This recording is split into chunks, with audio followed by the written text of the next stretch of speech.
Good evening, and thank you for joining our school committee meeting of September 30th. We just left an executive session and are now starting our main session. So I'll call this meeting to order, and we will go ahead and start with the Pledge of Allegiance. I pledge allegiance to the flag of the United States of America and to the republic for which it stands, one nation, under God, indivisible, with liberty and justice for all. As we always do, I'll start with the reading of the mission statement. The vision of the Wakefield Public Schools is to graduate students who are confident, lifelong learners, who are respectful and caring members of their community. Our mission is to prepare students for college, career, and community by providing rich and challenging curriculum, high-quality instruction, and educational experiences that meet their individual needs and interests. My glasses are fogging up, you guys, so I'm going to have to be taking them on and off. So for public comment tonight, we should have one person on Zoom that I know of, and then I have an email that has seemingly disappeared from my pile. Is Nicole Calabrese on the Zoom? Hi, Susie, I'm here. There we go. Nicole, do you mind going first? Sure, you ready? Yes. Okay, great. Nicole Calabrese, 40 Front Street. I'm here tonight to share my support for the logos, mascots, and team names policy, and I urge everyone on the committee to approve it tonight. The policy accurately reflects the committee's intent to remove racial stereotypes from our schools, given the facts that we know on the impacts that stereotypes have on learning environments as well as our larger community. I feel strongly that the school committee and administration must remain steadfast in its mission to provide fair and equal learning opportunities to all students, and this policy is an important piece of that mission. It may feel small or insignificant, however, we know that this will help increase equity for Indigenous students and any student of color.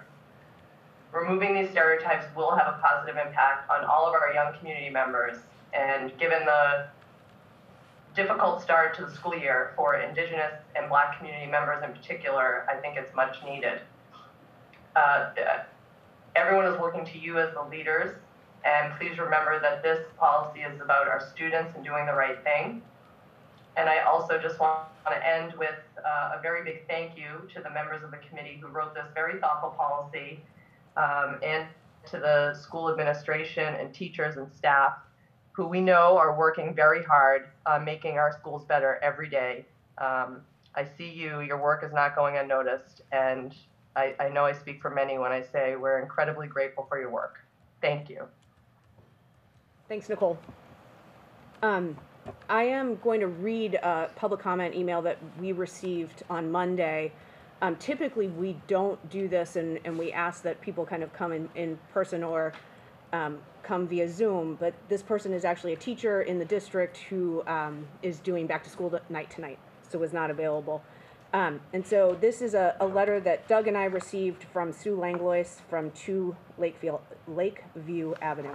I'm going to actually pull my mask down to help with the fogging problem, and then I'll put it back up. To members of the WPS School Committee and administrators, I was hoping to be able to speak in favor of the proposed school mascot logo name policy in person, but we have back to school night at the Galvin on Thursday evening, so I'm not able to do so. I hope this letter will be a suitable replacement. To some, I cannot call myself a lifelong resident of Wakefield since I was born at a hospital in Boston and lived for 7 of my younger adult years in a different state. I am the daughter of a once well-known Wakefield High School athlete and hockey coach, the sister of 2 members of Wakefield High's Athletic Hall of Fame, and the mother of 3 Wakefield graduates, all of whom were captains of and all-stars on different sports teams. Although I am also a Wakefield High alum and current resident, I believe the only part of me that truly matters when it comes to weighing in on the logo mascot debacle is that I have been a teacher in the system for almost 15 years, and the only reason that matters is because of how much I love the students in town. As a 5th grade social studies teacher, I have spent a lot of time learning about the history of our country. I've attended professional development trainings and webinars, read a wide array of cultural awareness books, spoken to many marginalized people, and have tried my best to train myself to listen to understand, not defend. I've learned a lot over the past few years. Some of my viewpoints have changed, and I am hopeful I will continue to learn and grow.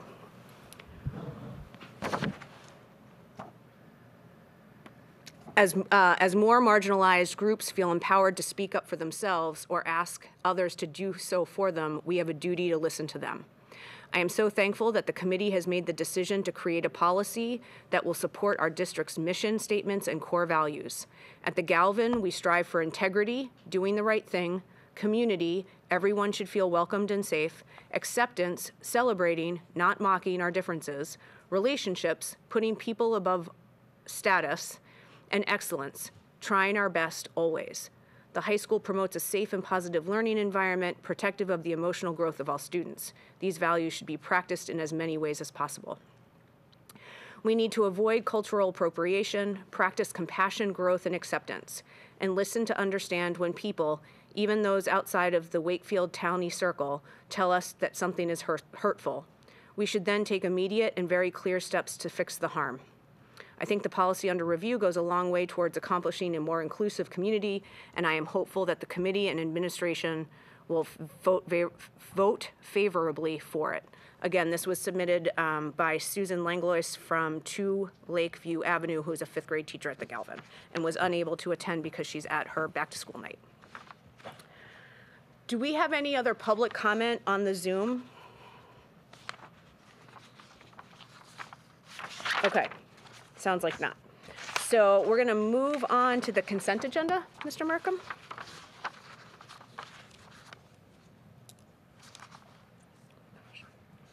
I move that the school committee approve the minutes of the September 14, 2021 school committee meeting and accept the minutes of the September 16, 2021 school committee finance and facilities subcommittee meeting as presented. Second. Any discussion? Seeing none. Those in favor, all in favor? All opposed? Okay. So then we're going to move on to my updates.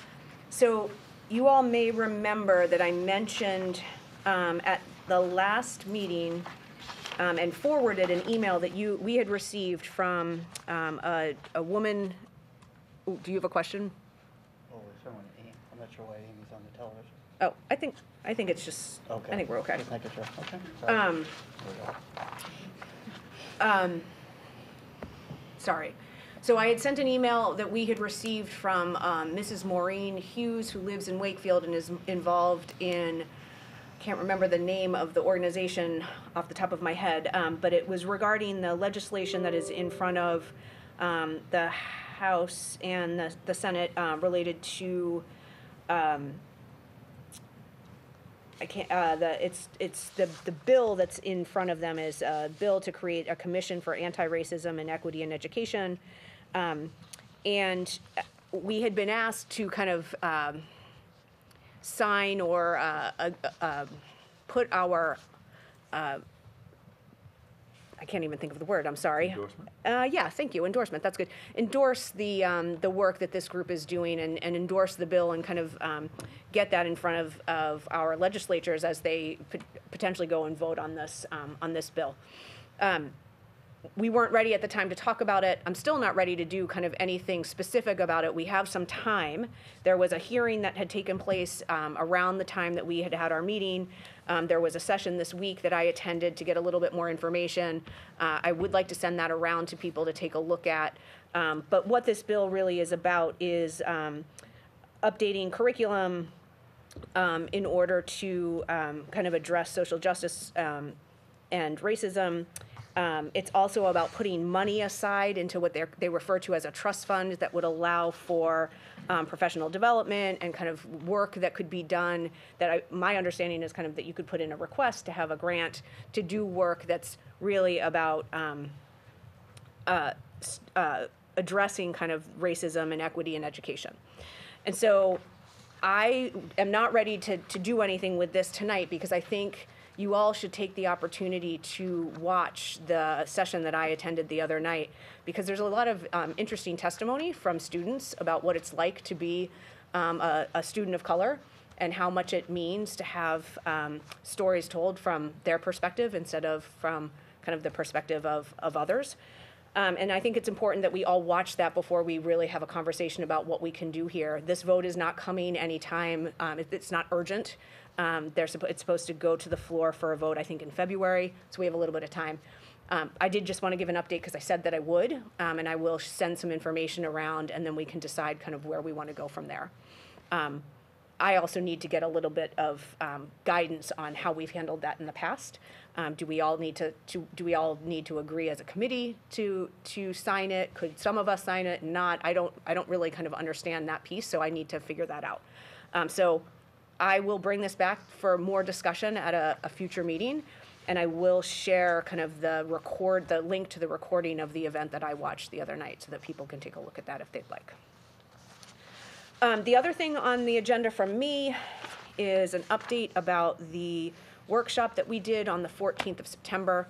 Not the 14th, the 21st, excuse me. It was last Tuesday.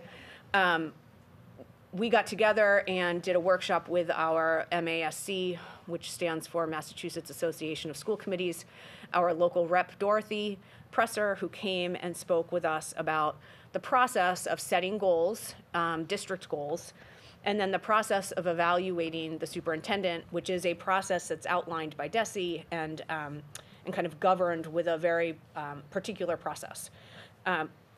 We are going to talk tonight. Doug is actually going to present the district goals, and we are going to vote on them, which was part of what we talked about that night. But really, that night at the retreat, we were talking about the process, kind of how does it happen? How do we look at goals? How do we make sure that the goals are measurable? How will we evaluate, Doug, on the delivery of those goals or our progress on those goals?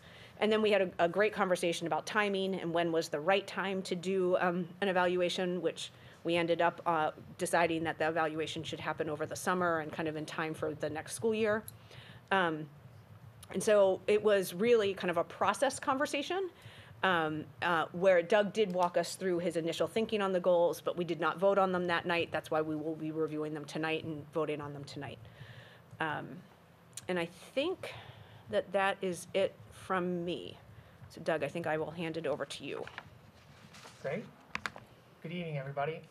Madam Chair, with your permission, I would like to take my topics out of order. That's fine. And I'd like to start off with our last item on the agenda to start with.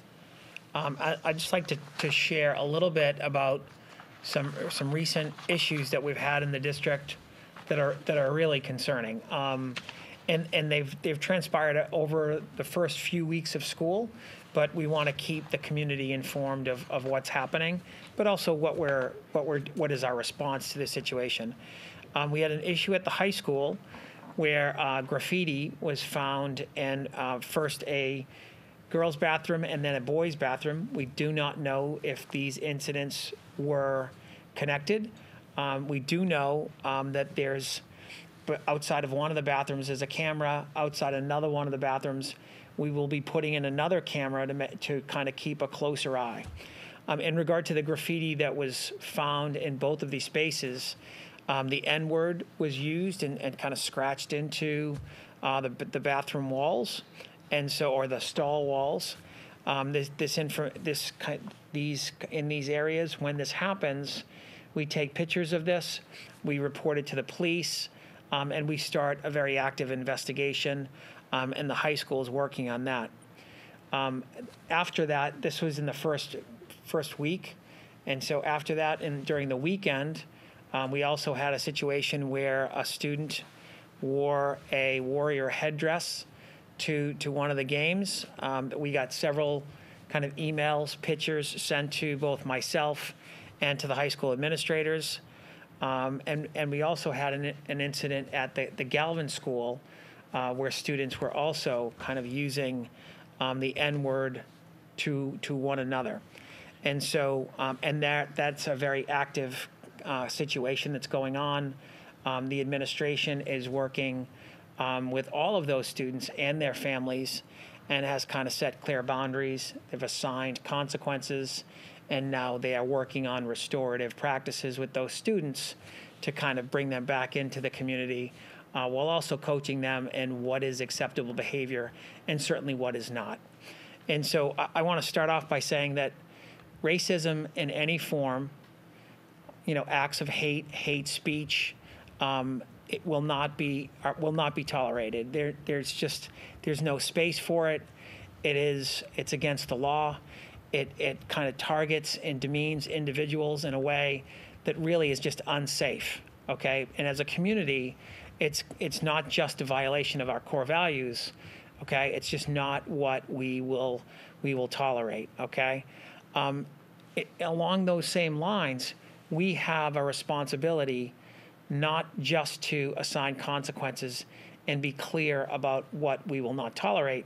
We also have a responsibility to teach students and to kind of commit ourselves to restorative practices so that they're not forever judged by their mistakes, however egregious, even racist acts, okay? And so we have a responsibility to all parties involved, but especially to the students that are targeted, to make them feel safe and welcome in our community. And so that we're doing a lot of work in this space around equity, diversity, and inclusion, how we are taking and kind of accepting other perspectives. And to be honest, being away from school in COVID schedules for the last 16 or 18 months has kind of slowed that work down. And I welcome the opportunity to continue that. I've invited the high school principal, Amy McLeod, to share a little bit of her perspective on the situation that happened at the high school. Amy? Can you hear me? Thank you, Doug. I can. Can you hear me? I can. Thank you. Great. Thank you, Doug. I appreciate the opportunity to talk a little bit more about what's going on at the high school. Good evening, everybody. So picking up from where Doug left off, I think, reflecting on the situation that unfolded a few weeks ago, clearly there's work to do in our schools and in our community. And I think that one of the pieces that I want to talk about is how we're building this into our school improvement plan and making it a goal of our work this year. Even before these incidents occurred, we knew that there was a need to help create culturally responsive learning experiences, really have discourse and actions that support inclusivity and acceptance, and we're talking a lot about that at the high school. And really, we are trying to promote anti-racist mindsets, right? And really grow this understanding of what it means to be actively anti-racist. And I think what this means is that we need to have tough discussions, difficult discussions with our students and with our student body in multiple places. And in order to do that, we really need to do two pieces of work, and I want to talk a little bit about those pieces. One has to do with work with our adults in the community, and the other half of the work really is about our students and the work that we're doing with our students and then with their families as well. And so the work with our faculty and staff, we're talking about having leadership text talks with Raul Fernandez, who has worked with our staff in the past, who's a professor and expert sort of on diversity, equity, inclusion issues. Having professional development to help teachers grow culturally responsive teaching practices, and really thinking about supporting students, social emotional support, but also supporting students who feel that they are voiceless in this process or that they have been harmed by this process, and really being able to create safe spaces where students can know that they are supported and heard. And I think we're seeing a lot of our teachers this year create teacher goals around this work. Talking to some of the curriculum coordinators today, I know that teachers are really open and willing to work on goals that are around either these inclusive practices or creating spaces and room in their classrooms so that more of these difficult conversations and these honest and frank conversations around race and equity and inclusion can happen. Of course, on the other side of this is our work with students. I think when these incidents happened a few weeks ago, there was sort of the immediate response, and then now we're thinking about the longer term response. The immediate response, I have to say that I want to commend students from the Diversity, Equity, and Inclusion class, students, leaders from our Black Student Union, students from the Wakefield Human Rights Commission who immediately wanted to meet, have a conversation, craft a statement. So not only did I create a statement for the school, for the students and families, but the students themselves created a statement that they wanted to get on the loudspeaker and share the very next day, letting the students in the building know that our community, adults and students, speak out and condemn these acts.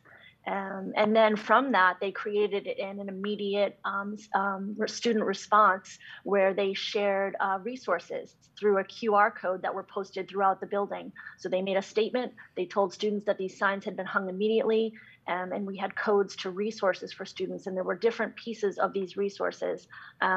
Students who felt bullied or harassed or felt that this had impacted them, there were resources there. How do you get help? How do you reach out? Who's here to help you? And then there were additional resources on students who wanted to learn more about anti-racist practices and anti-racist work. And so there was really, it was a wide range of resources there that students could utilize. And then we also sent those QR codes out to students through email so that all students had access to that. Our diversity, equity, and inclusion class, our students are continuing to work with Raul Fernandez. So the work that's happening with some of the adults is also being worked on with students. And they are trying to think about ways to publicize the voice of student anti-racism in our building. So how do we educate our peers? How do we have some initiatives and actions that bring this work to the forefront? And I think the power of this is that it comes from adults supporting students leading this work. This is their space, this is their second home, and they have to find ways to help us teach their peers who are struggling with these things and who maybe need more education around acceptance and inclusivity.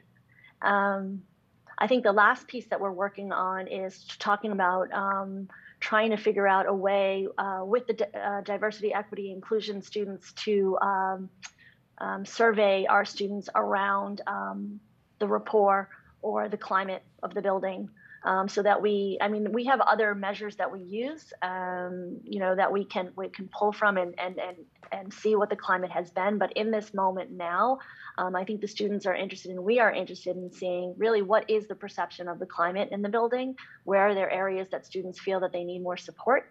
And then maybe using that so that if we do the work over this course of this year, toward the end of the year, we could give that measure again.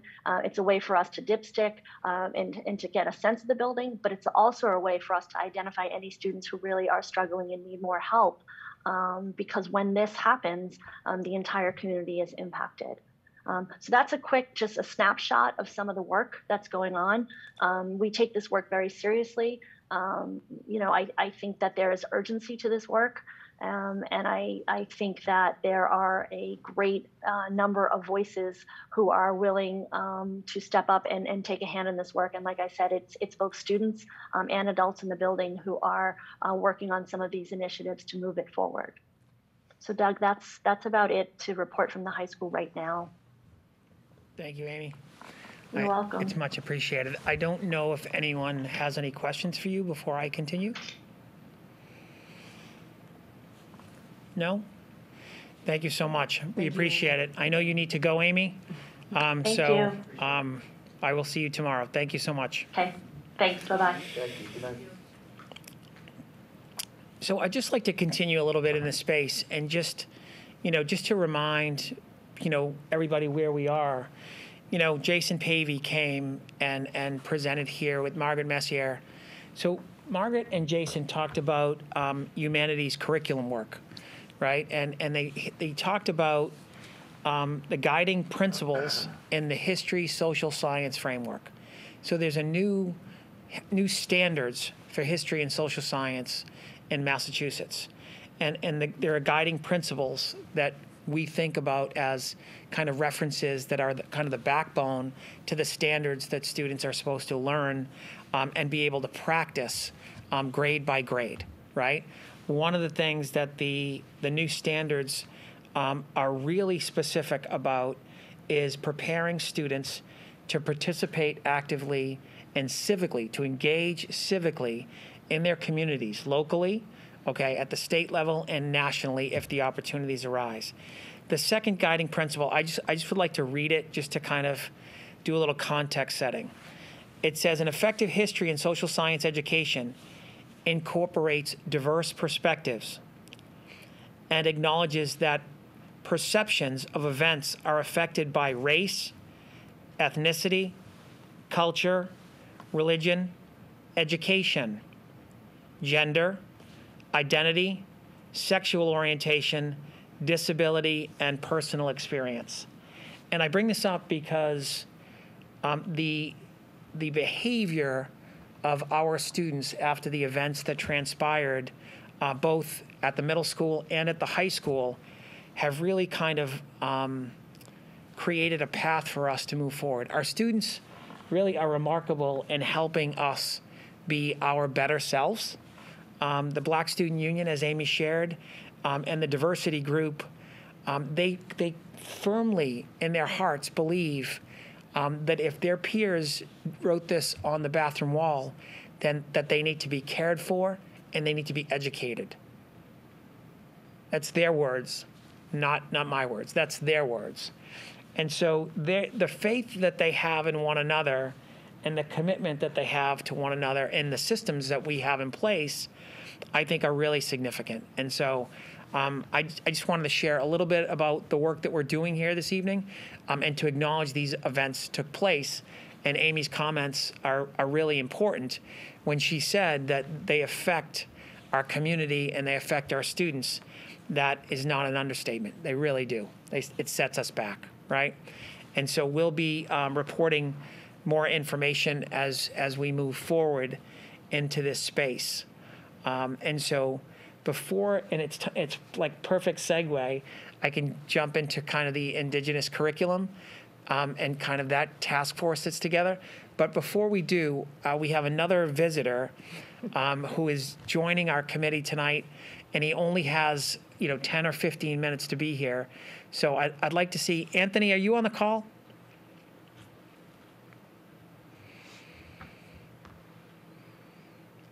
So our new director of the Board of Health is Anthony Choi. He has taken the place of Ruth Clay, and we had Elaine fill in for, God bless her, for 6 to 8 weeks. She just did a brilliant job in such a difficult time to come on and do that work. But our new director of the Board of Health is really a breath of fresh air. He's a young man. Prior to coming to, he heads up the board which serves Melrose and Wakefield, but he has really hit the ground running and helped us with our testing. There you go. Anthony, I was just singing your praises. So if you'd like to introduce yourself to the committee and the community, that would be wonderful. Sure. Thank you, Doug. So my name is Anthony Choi. I am the new health director for the city of Melrose and Wakefield. I come from a background of epidemiology. I had a great focus both in infectious diseases as well as substance use. And one of the things I hope to accomplish here is to continue the great work that's already been done, that's already been laid out before me, and really work with the school system as well as all the other health entities we have here that do a great job in what they do, and hopefully to unify all these efforts in serving the community. Thank you so much. And so, Anthony, will you be on the call tomorrow when we're just checking in on our weekly COVID data? Yes. Yep. So I will be there, hoping to do some updates on the Wakefield situation of COVID, as well as maybe going over some of the questions about boosters and all the other information about COVID out there. So trying to do a general overview. So I don't know if any of the committee members have any questions for Anthony while he's here, because I think he's here for a moment. Glad to hear that. Hi, Anthony. I'm Amy. I'm glad to hear that you have experience with the substance abuse. That's something that's on my radar. So I look forward to hearing more of what you have to do with that and see what we can do to collaborate. Thank you. Yeah, I'm definitely excited to work. We have great staff, especially in Catherine Dinger as well. She's headed up a very innovative program with the youth action team, and really we're hoping to expand some of those pieces and really bring some new ideas to the table, as well as continuing the great work that's already been done. Thank you. Welcome. Any other questions? Anthony, thank you so much. I will see you tomorrow. All right, great. Thank you. Take care. Thanks, Anthony. So this feels like a drop-in show. And so Anthony is terrific. So we've met, and Amy, I knew you were going to be excited to meet with him and talk with him.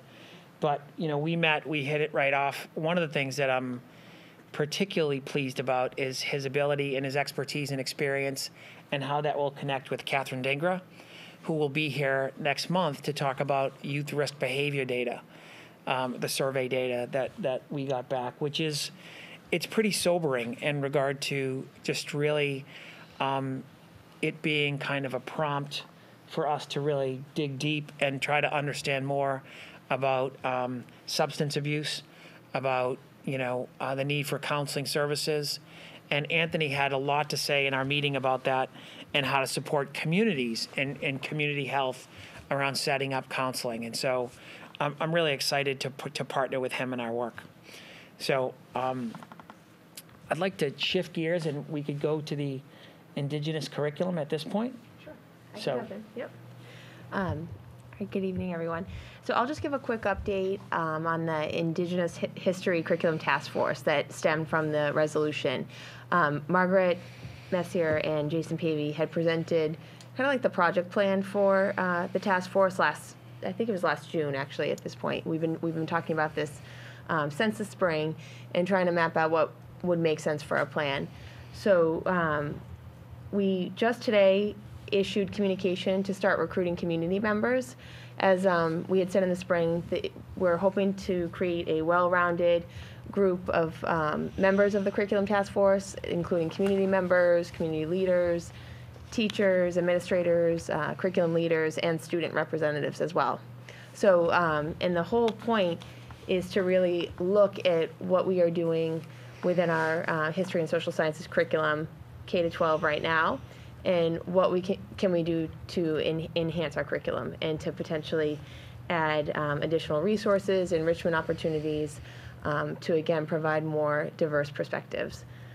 We've talked a lot about what will be developmentally appropriate at each level. We're really targeting grades 3, 5, 8, and then high school, because we were trying to look at what naturally aligns with the curriculum standards and at what point Indigenous history is already taught.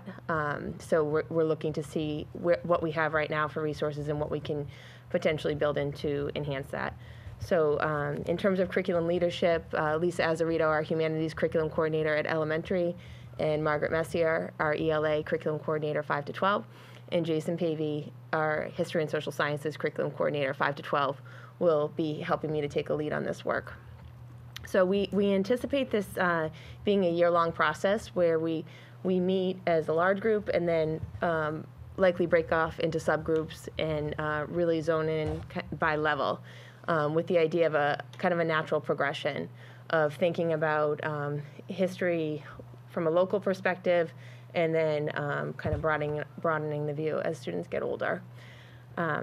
So I won't get into all the details because I know there's a lot to talk about tonight, and I know you had a thorough presentation on the whole plan in the spring, but just wanted to report tonight that we have the wheels in motion.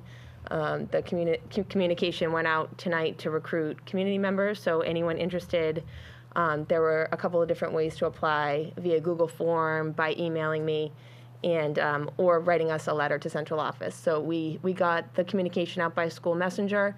We put it on social media. We're planning to send to the Daily Item, and we also let Jennifer McDonald know as well to help us to promote. So we think we have pretty widespread communication out there for people to get the word. I can take any questions, though. Is that, Doug, enough of an overview? Yeah. Carrie, I have one question. Yeah, sure. And I think if it didn't come up in the meeting, it came up in a discussion with somebody. As far as developing or enhancing the curriculum, I guess I should say, are there going to be certain subject matters that are required, others that are electives? What's the sense of how that will play out? Well, so it's interesting. At the elementary level, one of the things that we've had kind of on our agenda to do is to really develop a consistent scope and sequence at the elementary level for social studies. You know, we kind of know what the standards are, but it's all about literacy and math, and now we're enhancing science instruction as well. So social studies has been an area where we feel like overall work needed to be done in general to create consistency of what is being taught when and which grade level. But so that's a little bit, that's going to look a little bit different. Third grade does make the most sense just based on what is currently taught in third grade around Native American history, and we're looking to enhance that. As you get into middle and high school, there are more options for electives and focus areas. So does that answer your question, Mike? It does, absolutely. I should have framed it up with high school to begin No, with. that's Sorry okay. Yeah, about so that. we're working with what we already have, but we are anticipating potentially developing electives as well. Great, thank you. I had a question too. Can you speak a little bit more about the community involvement? So people that apply, what is the goal, I guess, or what are we expecting of them to bring to the table? Yep. So we had put out a prompt on our Google form or in the email for people to know. We just asked people to kind of give us a little bit of background. We just said, please describe why you're interested in joining the Curriculum Task Force and how you think your skills and background will contribute to this work. So we asked people to write kind of just like a summary of how they think they could contribute. And again, we're looking for diverse perspectives. We're looking for people from different experiences to bring to the group.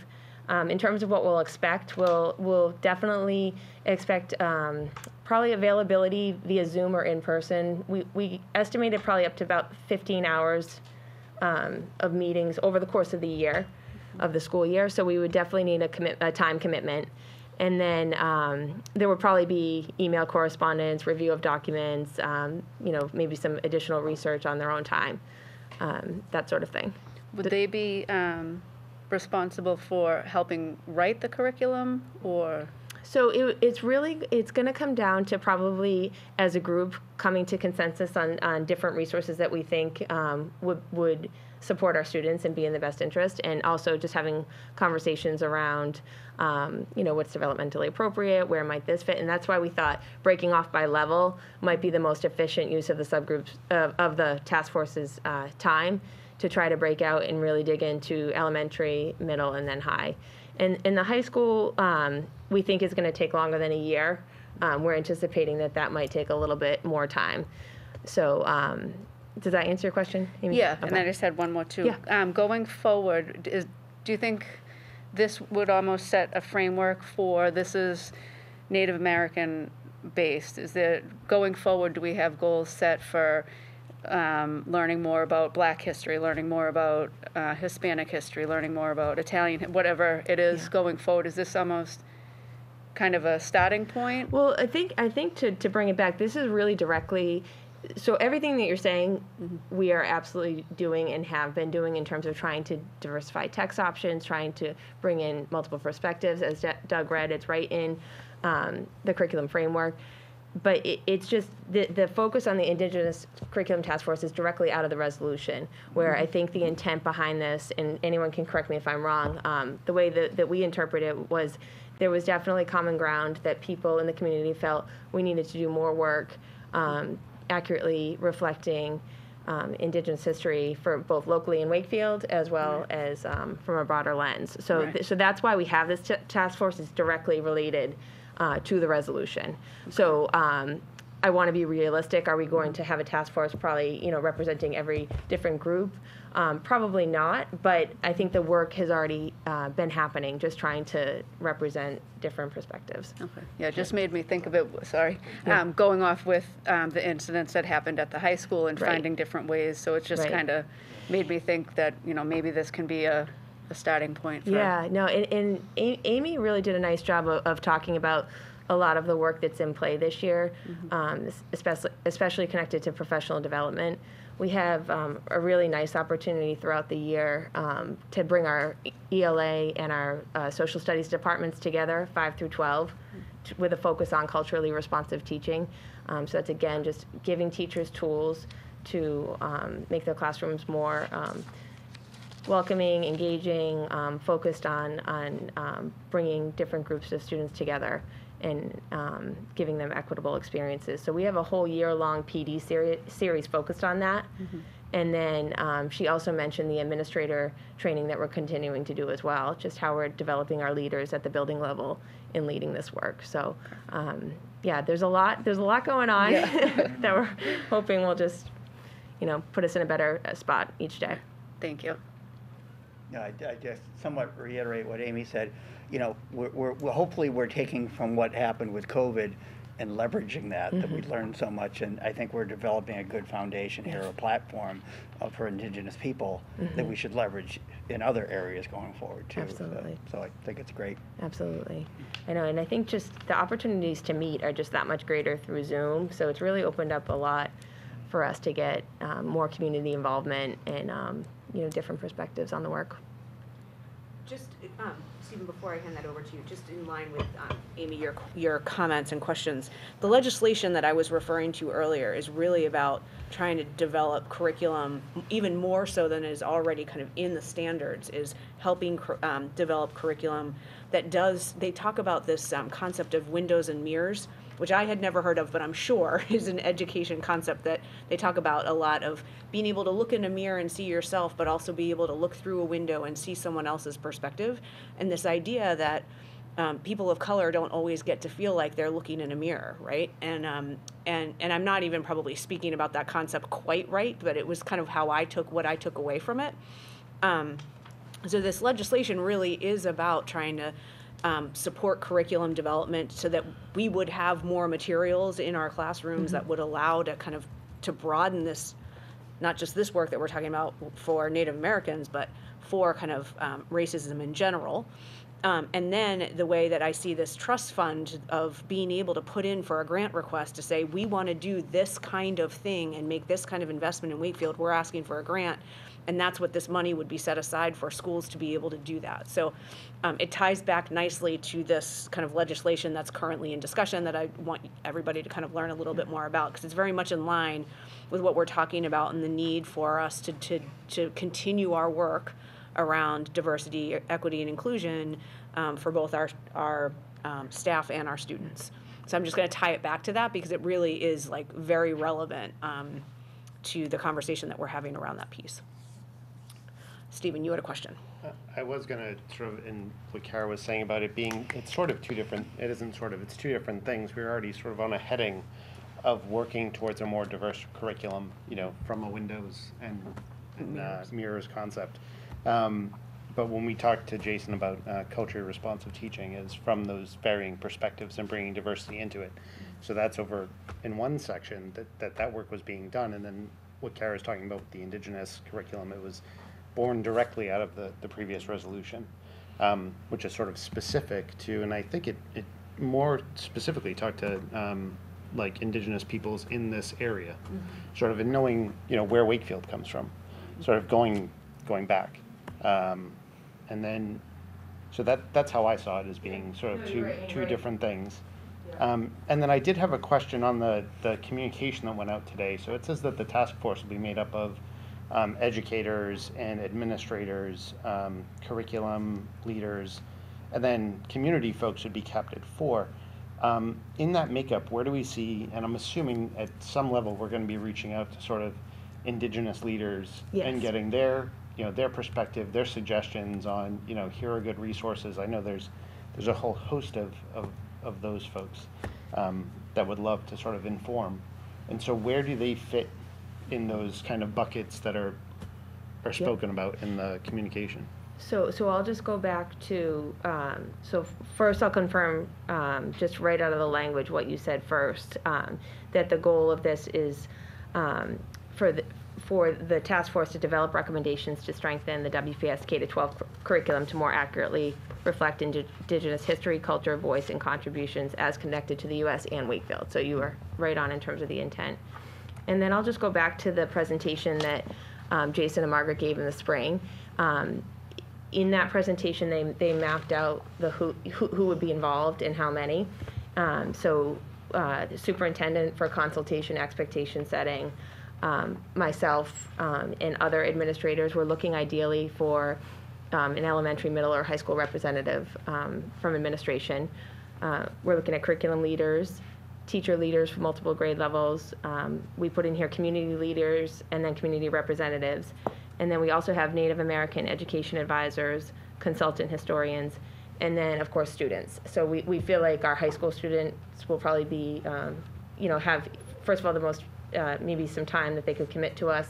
And then we think that level just made the most sense. So we will, we'll be looking back to the panel and who contributed to that for Native American representation. We've also been working closely with Jason and Margaret have worked closely with Mishi Lessler, who was recommended to us by Caroline Lieber from and the Human Rights Commission as well. And she's been a wonderful consultant, just helping us to get started with this work. And recently at the last PD Day, she came and hosted a Q&A with our humanities departments after a viewing of her documentary Dawnland. So that was really great too. So she's a huge source of information to help guide this work as well. So we absolutely will be having, inviting in Native American education advisors and, and historians to help with this work. Who that is right now, I think we need to do a little bit more work and narrow that down. Okay. So that would fall under curriculum leaders, I guess? Yeah, I guess we probably in that communication today should have been specific. We didn't list every single person on the task force. So that could have been an edit that was made to just make that more clear. Okay. I'm picturing once we have future communication that needs to go out to see what the interest is among administrators, teachers, and students internally. So I'm picturing once we have the task force together that we will send out a communication just to let the community know that we're formed, who it consists of, and how many meetings will happen throughout the year. Great. Thank you. As far as the history of Wakefield goes, will we be contacting the Baird family at all?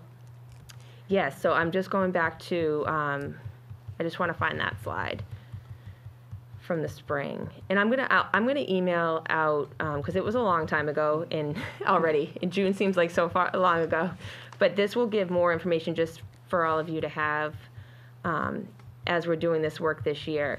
But we did map out who we would be reaching out to, and the Baird family was one of the first bullets around, locally who would be contacting to help us with the local Wakefield. I can't, of course, oh yeah, here it is. So we had outreach to the Baird family around local Wakefield history. We talked about our work with Raul Fernandez, who's doing the text talks. Mishi Lessler, we put in Mishi Lesser in here, who's the learning director for the Upstander project in Dawnland. And then we talked about working with the Human Rights Commission. So there's a whole list. I'll send out the presentation from the spring again so you can see what the different components are. But yeah, that was one of our first bullets for local Wakefield history. Oh, good. So Dick Baird's family. Yeah, and everything. we have it right in there around the Baird family. Okay. Yeah. Thank you. So I do know, excuse me, one of the things that Jason Pavey is passionate about is really developing the Wakefield history to Native people, right, and to Indigenous people. So there will be more to come on that. I also just want to, again, I think that there a tremendous amount of recognition is deserving of both of Kara, Jason Pavey, Margaret Messier, and the other curriculum coordinators in the space, but especially Jason and Margaret, who have been working on projects with students that are not so far in the distant past that, it doesn't resonate with students. They've made the work very relevant by bringing in Mishi Lessa from the Dawnland project. I don't know if the committee is familiar with this project, but this is part of the work that the state of Maine is doing in their reconciliation, where Indian children were taken, Native American children were taken from their families and sent to boarding schools, and their families were separated. So they recently had a Truth and Reconciliation Commission, and it was part of a documentary. And so Jason had connected with the director of this documentary, and students just didn't watch the film. They were able to, work and hear from and interact with the director of the project to talk about what the work is now, how histories and understanding change over time. And as we change and learn more, we include that more broadly and represent that more broadly in the new curriculum that we're studying. And so you will hear more from them in the spring, but I believe that their work in this space is exemplary. And I don't know anyone, to be honest with you, I don't know anyone in our area that's doing anything like it. I think it's really exemplary stuff. Just curious, and you know who I'm referring to, if you're going to factor in alumni, like Rachel. Yeah. And Rachel would be an unbelievable member of that committee. If she's in college, so it's whether she can fit it in, but she's an anthropology major. Wow. It was a fascinating conversation we had, so I think if you want to consider her, she's exceptional. Absolutely.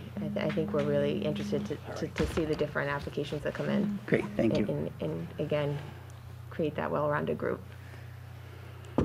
So more to follow on this. The last piece that I'll leave you with is the architecture that Kara is using to select the task force will be the same architecture that we will be using in planning the task force to promote and present choices for logos likely in January, February. Right. So more to follow on that. Thank you, Kara. Anything else? Any other questions on that piece? So I just have just a few more topics. I feel like my list gets longer every meeting, and I'm trying to get everything in. So, Susie, thank you for allowing us to cover goals. I know we didn't know if we were going to cover the superintendent and district goals this evening, but we thought if we got it in this evening and the committee had an opportunity to vote, then we would be able to kind of get in some different topics in October that we think is really critical to connecting with the public and also critical to the work that we're going to be doing with ESSER, right? So the last two topics that I have, or actually three topics. One is just to quickly go over our goals. I'm going to talk a little bit about COVID testing, and then I just have a few comments and updates just to close. But if I can just shift gears to our district goals, the Wakefield Public School goals for 21-22. The date on here is not this evening. This information was presented on the September 21st professional development workshop with the school committee. And so it's kind of a pleasure to be here to be able to share this with the larger community. I think that this is the first time ever this early in the year that we have had district goals, superintendent goals, school improvement plans, and the instructional strategy accessible all in one place. So we're really pleased about that. The district goals are set up and they're based on the instructional strategy. Our instructional strategy is kind of built, the foundation of our instructional strategy is our core values. And so, and it's also based on three strategic areas. These areas are research-based, and they are three areas within research and the work of Elizabeth City out of Harvard, and kind of how best to support and improve schools and school communities. The first, the budget will also be built on the same architecture, right? And so the first goal for the district is a quality teaching goal.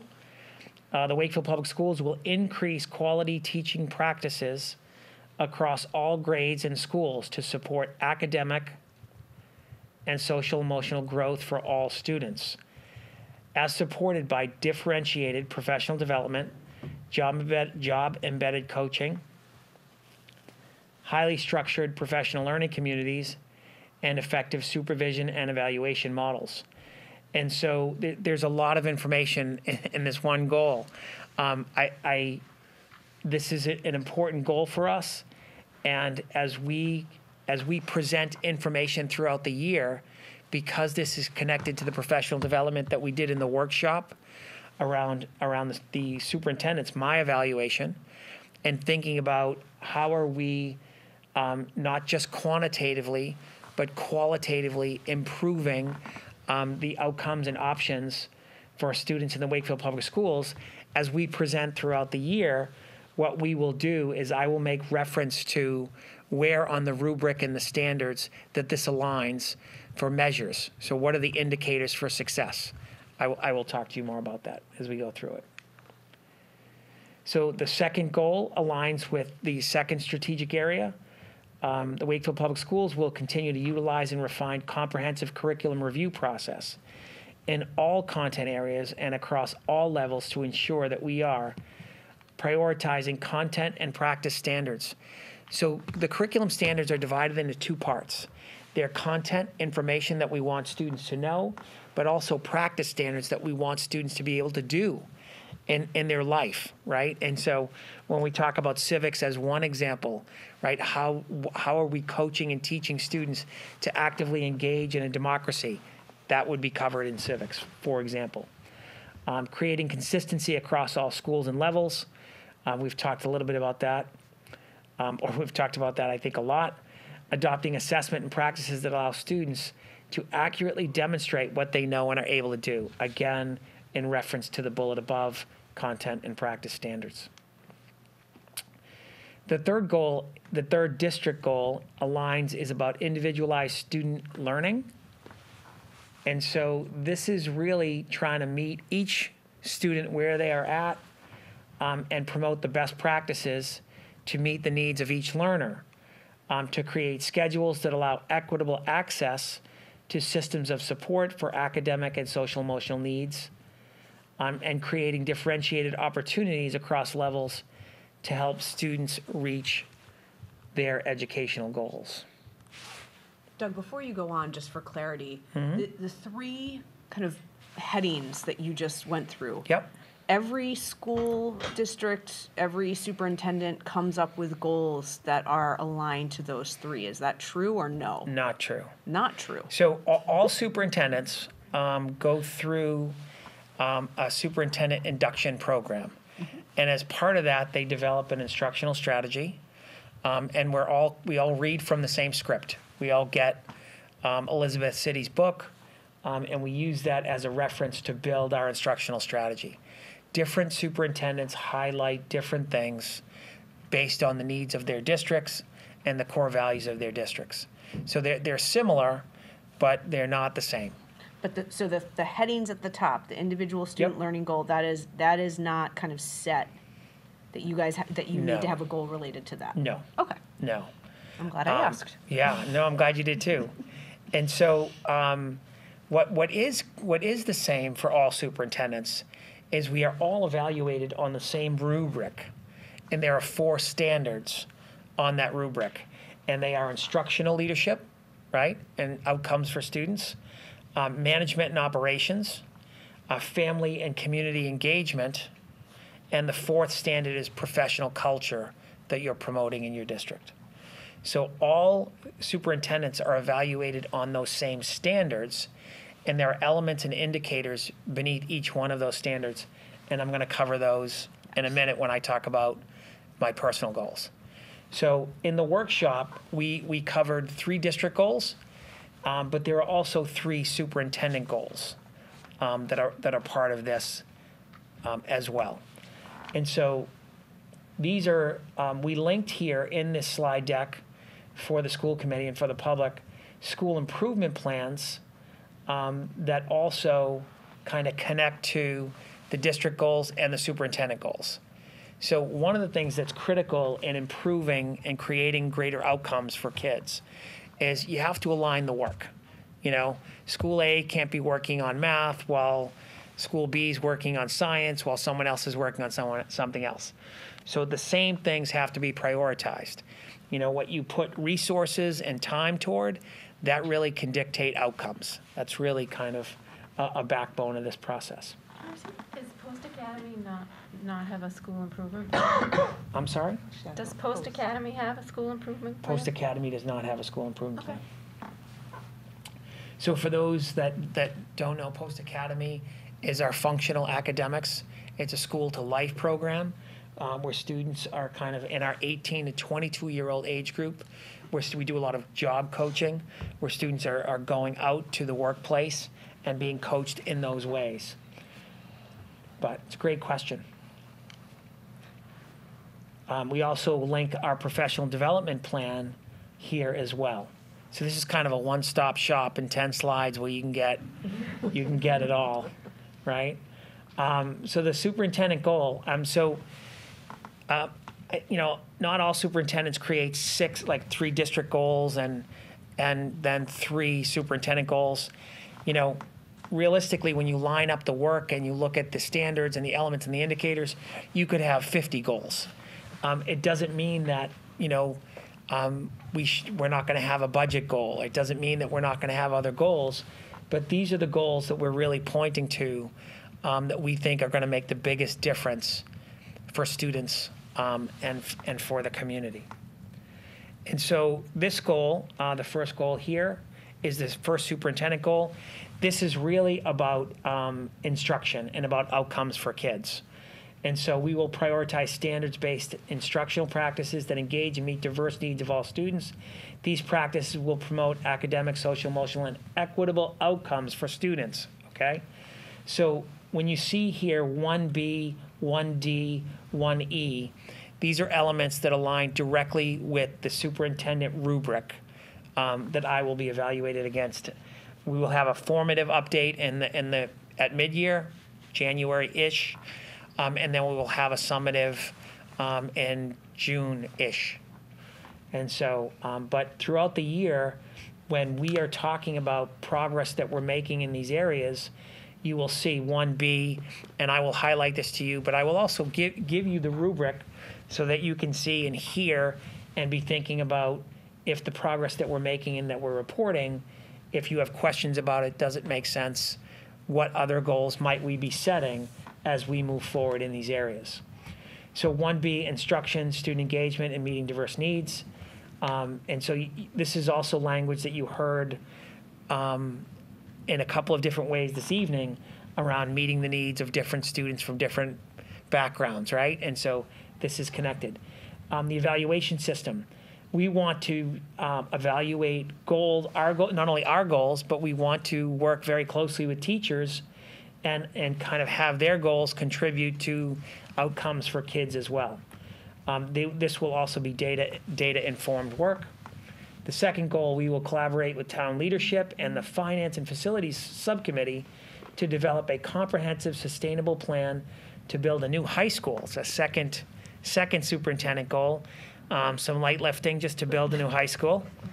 And we're actually really excited, and this is timely because that we're talking about this goal, because in the month of October, we will be meeting with our project management group, Left Field, and our architectural group. We have a standing meeting now every single week that we are meeting and talking about educational planning and also planning for focus groups and community forums to really get people in the community and others involved in the new high school that we hope to be developing and building. Yeah, Mike?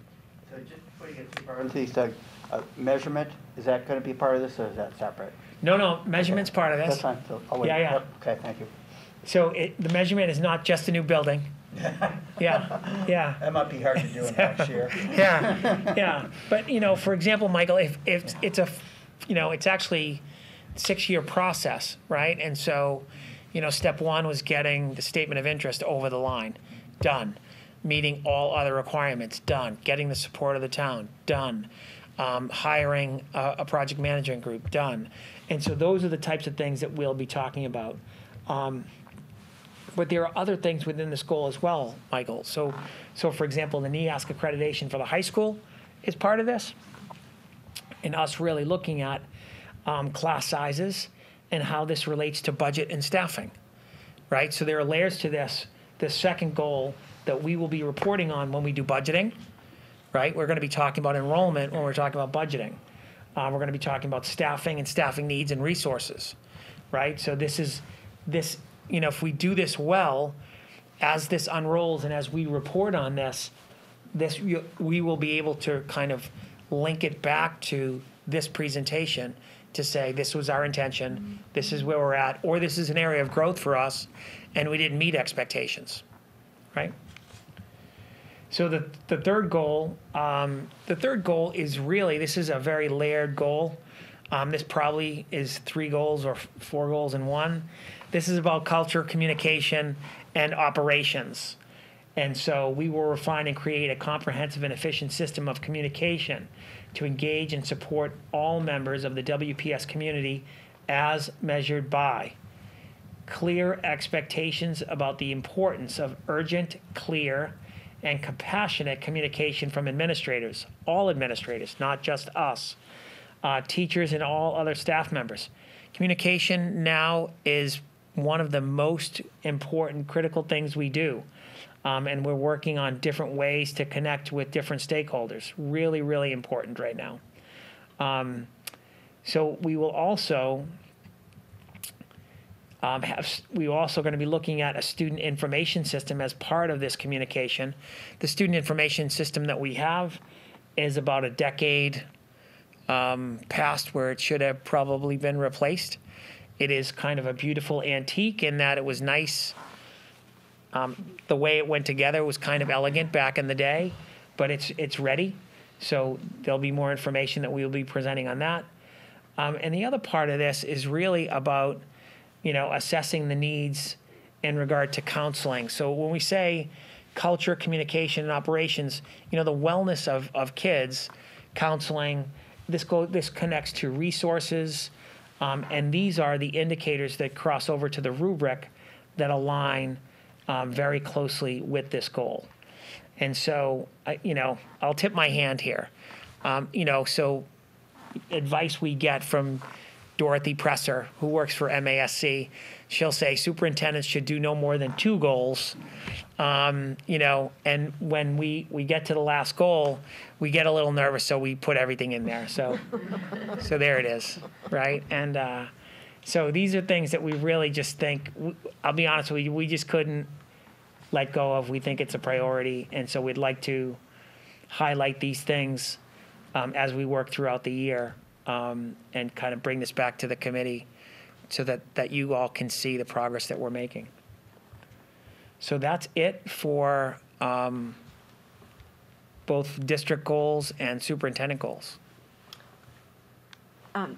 Kind of to the point, Mike, that you were making around measurement, right? So when we met as a group for the retreat with Dorothy, we talked about, and you mentioned this, Doug, how are we going to measure kind of success? And so I love the idea of, as you do presentations, Doug, to kind of bring us back to, hey, and this aligns to this goal that I had, and that when we do the formative, is that how you say it? Formative, yeah. Yeah, formative assessment, mid-year in February, to be able to come back to this and say, and there was a presentation that we did on this, on this topic, on this day at this meeting, so that we can all kind of track, like, yep, I'm clear on kind of where we are against those goals when it makes sense. I think some of those will be very obvious if we end up having a technology presentation where you start talking about the system, an iPass replacement, like that's going to be pretty obvious. There's going to be ones that are probably slightly less obvious. Harder to measure. Right, and harder to measure. But I think we all need to kind of hold ourselves accountable for that, of reminding ourselves of when presentations happen and thinking about, oh, yep, that aligns here to this goal. So I think it's great to have reviewed it again. Does anybody have questions for Doug about kind of what we just I think went the through? measurements are, quite honestly, to benefit Doug, quite honestly.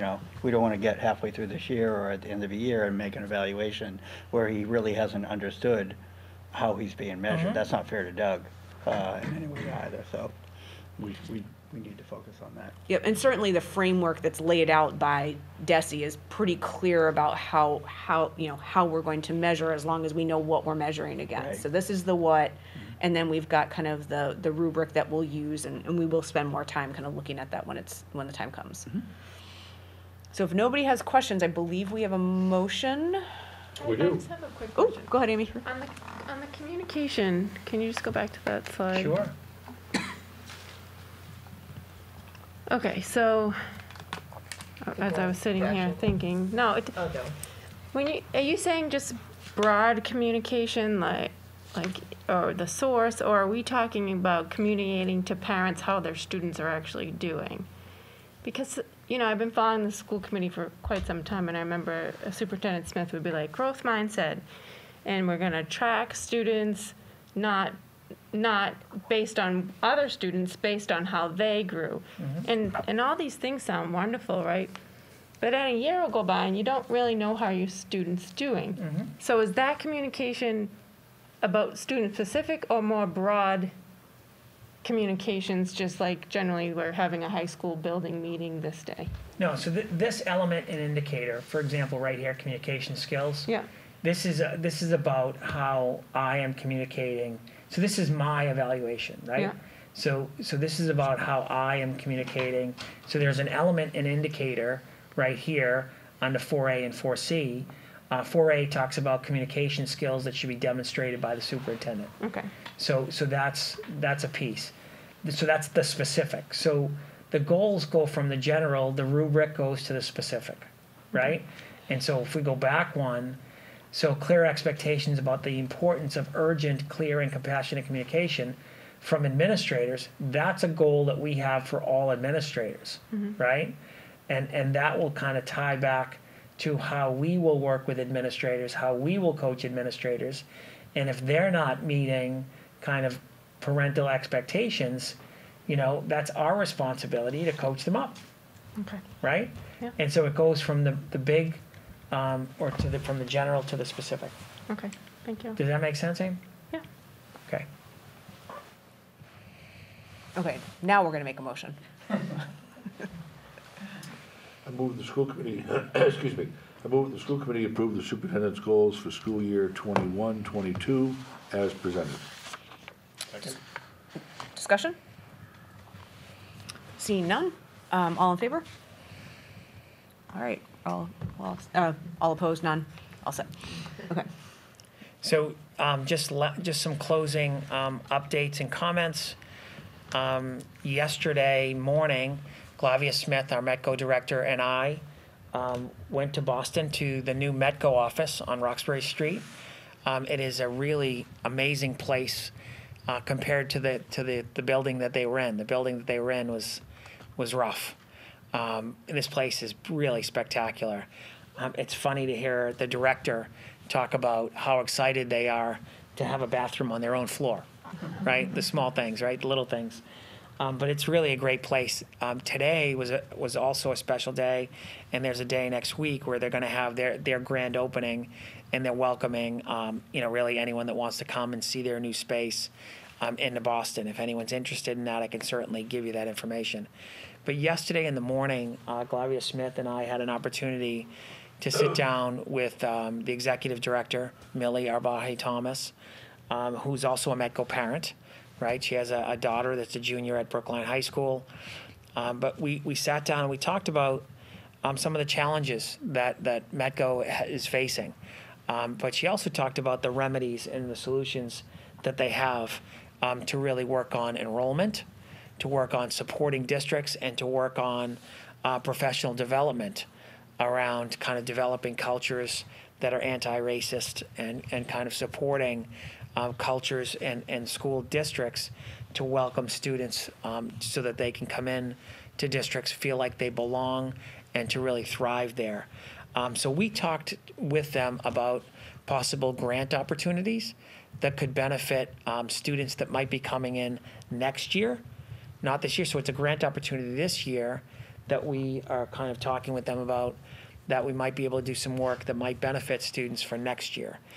And I go back to the goal that I wrote about equitable outcomes, right? When we talk about access for students, one of the things that we think about is, for example, a concrete example that could be a measure is when we think about advanced placement classes at the high school level. What are the kind of the makeup of those classes? Are they diverse? Are they not diverse? You know, how do we support students to kind of work and get access to those particular classes? Those are concrete measures, concrete outcomes that I think these grants, or this grant that we were talking to Millie about yesterday, would be able to help us with. But there's more info to come from them to us and from us to you in the community. So more coming there. They talked about the challenges in enrollment. There are new charter schools in Boston. Parents are, with COVID, the notion of putting a child on a bus for 2 hours a day is really less than appealing. So it's difficult for parents to kind of buy into this idea that we're going to get something better when my 5-year-old's going to be on a bus for 2 hours. It's a huge commitment. But I do think that Millie has a plan. She is really just an amazing leader. But there'll be more information both from me and from Glavia Smith in our upcoming meetings, likely the second meeting in October, that you'll hear more information from there. I also want to report to the committee and to the community. We sent out a survey earlier this week for ARPA, the ARP, and ESSER funds. So the town receives the American Recovery Plan funds and so to support schools. But the schools also kind of receive funds under ESSER, and there's a new grant or a new kind of distribution coming that is covered under what we call ESSER 3. As part of the requirements to apply for the grant, we know we're going to get the money already, but because it's an entitlement grant, but you need to specify how you're going to use this money in broad terms, and you need to get input from stakeholders. And so that was the reason for the survey. I want to say we almost have 800 responses on the survey, 521 responses from parents. So parents have absolutely crushed this, and I don't think there's any gray, and I think what they're interested in and how we should spend the money. But we'll be reporting more information on ESSER.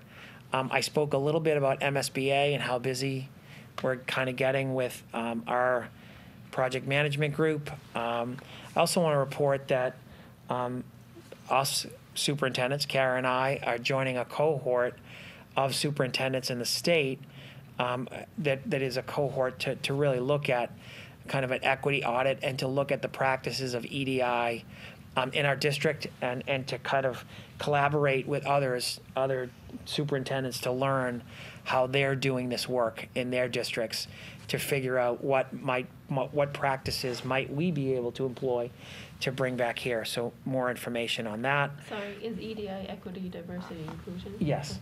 I'm sorry. Thank you. I shouldn't be. You got to check me if I'm being So many education acronyms in jargony. education. Thank you. I appreciate that. So just other updates. We're about halfway through the fall athletic season. Unified Sports is Brendan Kent is getting that up and running, which is one of the very best things we do. Our high school store is opening, and there's a lot of fundraisers going on with our athletic teams. Our high school store will be ordering gear with just a W on it, kind of like gear that they have sold in the past, just to kind of get kids in, because that store is part of a class and kind of how to operate a business, how to order material. So we feel like it's critical for us to do that. So that will be happening, and that's one of the many things that we have going right now. I'd just like to close just quickly with just COVID data. I know it's kind of like a difficult way to end with COVID data, but this week we have 19 cases, 7 at Galvin, 1 at Greenwood, 1 at Walton, 5 cases total at the high school, 4 students, 1 faculty member, also two faculty members at or 2 staff members at Walton. And so we have 19 total, 16 students, 3 adults.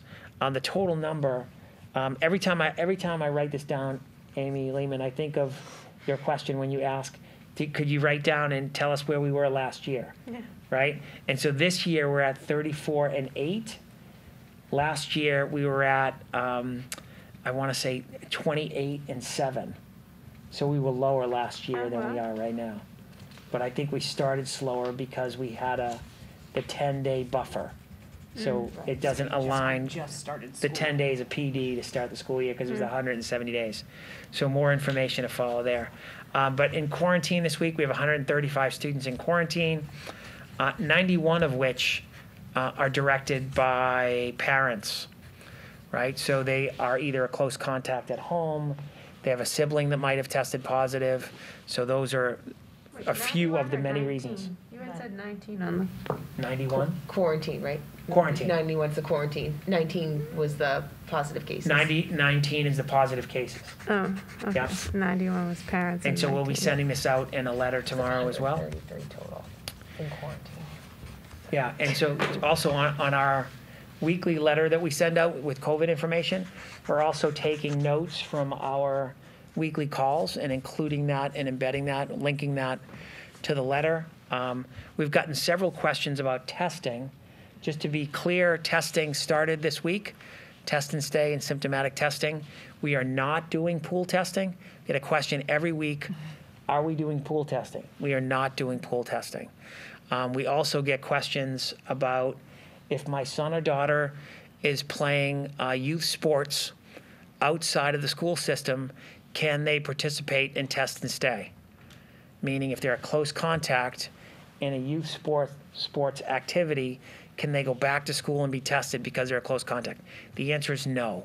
We just do not have the resources and the staff to accommodate that request. I wish we did, but that's more of a health clinic size kind of ask, and so we're just not there yet. But special thanks to our nurses who have been brilliant. We're kind of moving ahead. That's it. Yeah, Mike. Vaccinations. Yeah. Where are we? Today's Thursday. Are we supposed to get new data today? Yeah. I haven't looked, Mike. Okay. You know Well, why I haven't looked? Well, I shouldn't say there's no excuse for not looking, right? So, but I haven't looked because our numbers are really strong in the 16 to 19, and in the 12 to 15, we went up. So, for example, in the last 2 weeks ago, we're at 75%. We went up to 76%, which is 12 kids in the 12 to 15-year-old age group, which we were excited about. We'll take whatever any and the plus that we can. So those numbers are coming up, but it's like at a glacial pace now for our younger guys.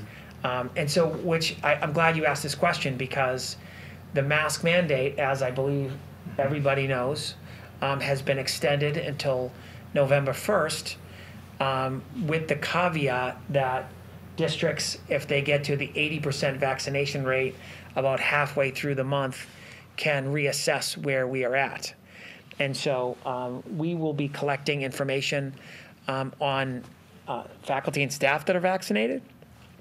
We'll be doing that in the coming weeks, but more to follow. So I don't have hard data, Mike. I could pull it up. No, that's fine. I mean, we thought this was going to be a much different meeting Yeah, until the state stepped in and extended it by a month. Otherwise, we would have probably been having more heart-to-heart. Are we going to open up? No question. Or are we not there? No question. So we do have a bit of a reprieve now. We could certainly petition to do it halfway through the coming month. You're spot on. So, Yeah. we got to kind of figure out, as a not just you, Doug, as a committee, what do we want to do? What are our guidelines if we're going to consider opening it up as well? So I think the first thing that I'm assuming that the committee is going to ask of us is, what is our percent? Right. Right? I could be off, but that's like the big question. And we need to be able to fill that in. Yeah, and I talked to you about this. How do we know if we're there? 15 to 19, I don't think there's a lot of 19-year-olds going to high school nowadays. Correct. So, that's skewing it higher, you would probably argue. Right. So that's the people Kevin's getting in that regard, because they have to. So, and we talked about this, and up until now, we've been challenged getting the state to provide us with yearly bands versus 3 or 4 years in a whack. So I haven't read through that material yet, Doug, as to how you measure it yet, or how they're going to measure it, because that's obviously a question too. Yeah. So work to be done, I guess. We can but- cover that in the next meeting. Yeah, yeah. Plenty to do. Okay, thanks. Sure, thanks for the question. Aim? So the testing started Monday? Did. Okay, and do we have any data on that, how it's going? You know, there was a blip at Greenwood, and Mary Doherty. If you haven't met Mary Doherty, you pick up pretty quickly that she could do just about anything: run a small country, run a school. So there was a blip. We had about 12 students that were close contacts at Greenwood on Friday, and we had a few adults, 12 or 14, and so this past Friday. And so it was before test and stay was supposed to start. She went a little rogue and started a day early. No, all joking aside, she called and asked if it would be okay. She kind of made a very sound proposal that to test the kids would keep them in school, right, and not send them out, especially on a Friday. So she tested all the kids. They all tested negative. The staff tested negative. So kind of the first day one, we had a blip, a larger group than I think we had anticipated, and I think it went off really well. And all the students had consents on file, which was part of it, so it was really helpful. And did this Greenwood kids take their kids home for the weekend? They did. Did they take them home for the weekend? I don't know. No, that's part of the program. We talked about that. It is. I'll have to ask Mary Doherty. Yeah. Took tests. Yeah. Yeah, took tests. You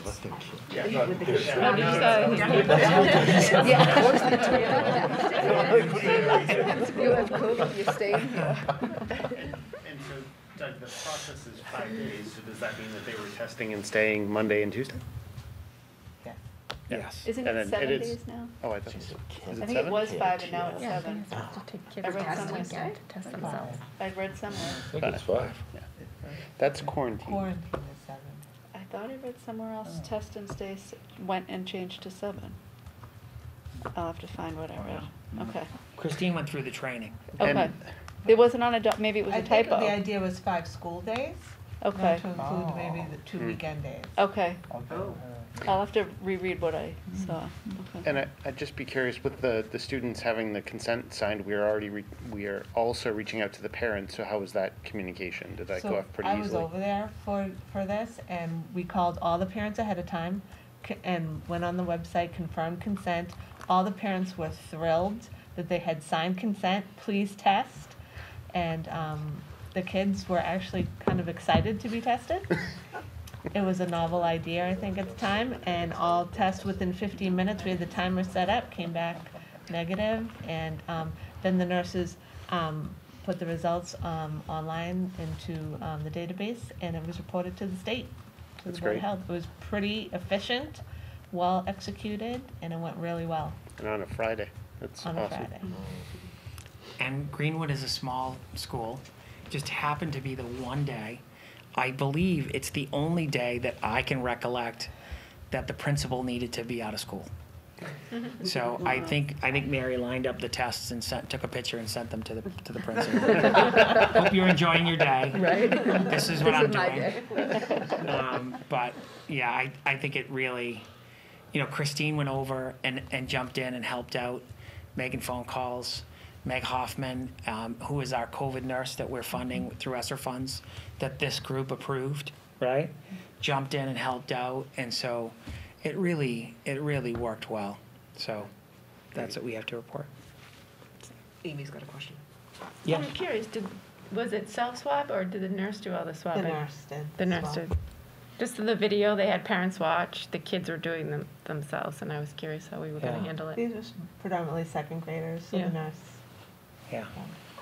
So that's where we're at. So I thank you for listening to this long agenda. So thank you so much. Update. That's where we're at. That's it for me. Thank you. All right, Christine, I think we have so budget, we just have one gift tonight to accept. from John and Julie Kingsley for the Metco gift account. I move the school committee accept with gratitude the donation of $250 from John and Julie Kingsley for the Medco gift account. Second? Motion made and seconded. All in favor? Any opposed? Okay. All right, we are to subcommittee reports. So we did have a subcommittee meeting, a finance subcommittee meeting. I believe it was the 17th, right after our last meeting.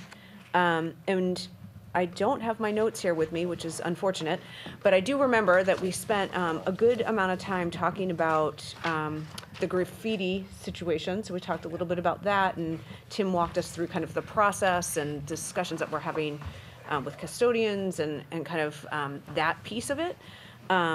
And I think we also spent some time talking about ESSER funds, the fact that a survey was going to be going out, and just the fact that that was kind of a new requirement that you guys needed to be capturing kind of input from folks. And those were the main topics. Again, I apologize. I thought I had my notes with me, but I don't. Those were the main topics that I remember from that meeting. Amy or Tom, can you think of anything else that we talked about in that? Okay. I think it was a relatively short, I think it was a relatively short meeting, if I remember correctly. Labor and personnel, Mr. Markham. Thank you. We have been meeting with the WEA, our negotiating team, for a month, or maybe 5 weeks now. And we have, pleased to say, we have a tentative agreement in place, reached last night. And the unit will be presenting that to their membership in the coming days. And then when and if that occurs, we'll certainly have a full report, back to the committee and to the community. But I do want to say that it was a good set of conversations and discussions, well thought out and thorough. And I do appreciate the leadership and the patience and the teaming atmosphere that the WEA, our leadership, and of course our team, collaborated on. So I thought it was a very productive set of meetings, and I think we'll have a good memorandum of agreement for the operation of COVID-related concerns this year. Perfect. Mike Boudreau, Student Services update. So we met yesterday. Was it yesterday? Oh my gosh. And we had a very good meeting. What the Student Services group is trying to wrap our heads around is a couple of different dynamics. So we want to get out in the schools and understand what's going on out there, both our own schools and other schools. That's a little problematic now with COVID. So particularly out-of-town ones are not too crazy with strangers walking through their schools at this point. So, but with our own town, the hope is we've gone through Doug's goals and how they directly impact student services as we have it defined. And then we'd like to see what our school does and see where the matches occur and where there's gaps. And then start to plan to fill those gaps. We won't be able to fill them all at once. Some may be over years, hopefully not too long in that regard too. And leveraging people or consultants that can help us. There's a lot of statistics like the behavioral health survey and other things that are coming out soon. So we're trying to gather as much information so we can, in an informed manner, decide what sort of roadmap we want to build for student services. And we talked before, student services is way beyond SPED. It's SPED and it's Gen Ed, and both populations have needs that have to be addressed in this regard too. So we're trying to gather as much information, and the hope is we can build a framework. And we're not going to solve everything in this year, but if we build a good foundation, we can continue to use that year in and year out afterwards and be able to track and see progress as well. So I feel like in many ways we're building a foundation that will hopefully last for years to come. But great conversation, so hopefully we'll have more information to report soon. Anything else, Amy or Amy? It's so easy in the committee because it's Amy and Amy. So it works out really easy for me. It's hard to screw up. Thank you. Kevin. Yeah, great, thank you. So we have not met as a committee since our last meeting, but certainly, if you remember, at our last meeting, we placed on the table the district logos, mascots, team names policy, and we would like to move forward with that, with presenting it to the full committee for approval. So, Mr. Markham, do you want to make a motion? I shall. I move the school committee, I move that the school committee approve the Wakefield Public Schools district logos, mascots, and team names policy as presented. Second. Motion made and seconded. Discussion. Yep. So a couple of things, and Kevin knows these are coming. So we had discussed at the last meeting, bullet 5, which is on page 2, the last sentence about anonymous suggestions shall not be accepted and offensive submissions will be screened out. I think we agreed that should be struck from this because we don't want to curtail any sort of input in this regard. So whether it's anonymous or not doesn't mean it's not a good idea. So Kevin and I spoke about this, and there doesn't seem to be any issue there. The other one is just to emphasize for those, not so much here, but out there, that the language in the resolution does specifically state that the warrior name is staying. I know I'm paraphrasing it incorrectly in that regard too. So some people, I think, thought the language in this sort of caused it, the warrior name was going to go as well. That was never the intent. It was in the backup document as well. So for those who are confused, it's still an option, and whether it's likely or not, I think it's hard to say in that regard, but it absolutely is our, Tom, would you say it's our goal from the resolution or a potential? You want to frame it up correctly? Sure. No, what I think, Mike, and I'm glad that you brought that point up. I think it's important for not only for the committee to recall, but the community at large, because this is a really important conversation, that the resolution passed that retains the warrior name.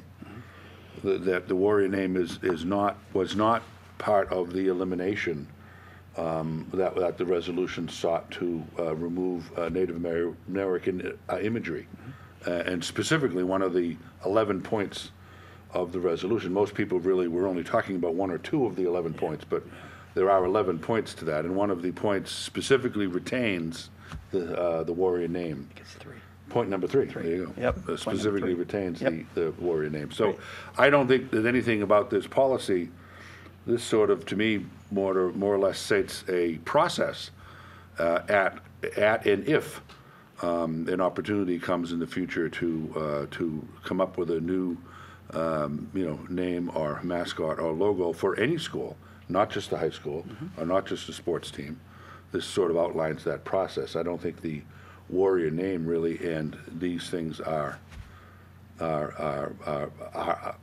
they're not incompatible because the warrior name is still in play. Yep. I just thought it would be good to get that Yeah, out no, I because think it's kind of that- the it's a elephant great in the point. room. So make sure everybody understands. So. Together in that point 3, and just for the purposes of those who may not have the document at the ready, it just says the Wakefield Public Schools is authorized to retain the title Warriors for use in its athletic teams, student activities, and organizations, and related school communications, provided it's decoupled from any association with Native Americans, their culture or history. This provision recognizes that historical references to Wakefield Warriors predate associations with Native Americans. So I think that that's a really great point. I'm glad you brought that up. And there has been and isn't any desire to change that. Wakefield Warriors will exist. And as Mr. Markham said, this policy doesn't change that. Thank you both. Appreciate it. So to remove that, the language of anonymous suggestions, we would be striking, so there would be a motion to amend. I can't make a motion, can I? Do I? No, but Mike can, Right. or Mike, do you have other amendments to make? No, that's It it. should be more of an omnibus Yeah. motion as opposed to, or, That's the only one I have. okay. But I don't know Amy, if I others think have Amy any. has some Okay. potential, Okay. so do we take Amy's and Mike's together, or do we take Mike's? Why take Vote. that? His is one of mine, too, so. Okay. So you want to do one at a time?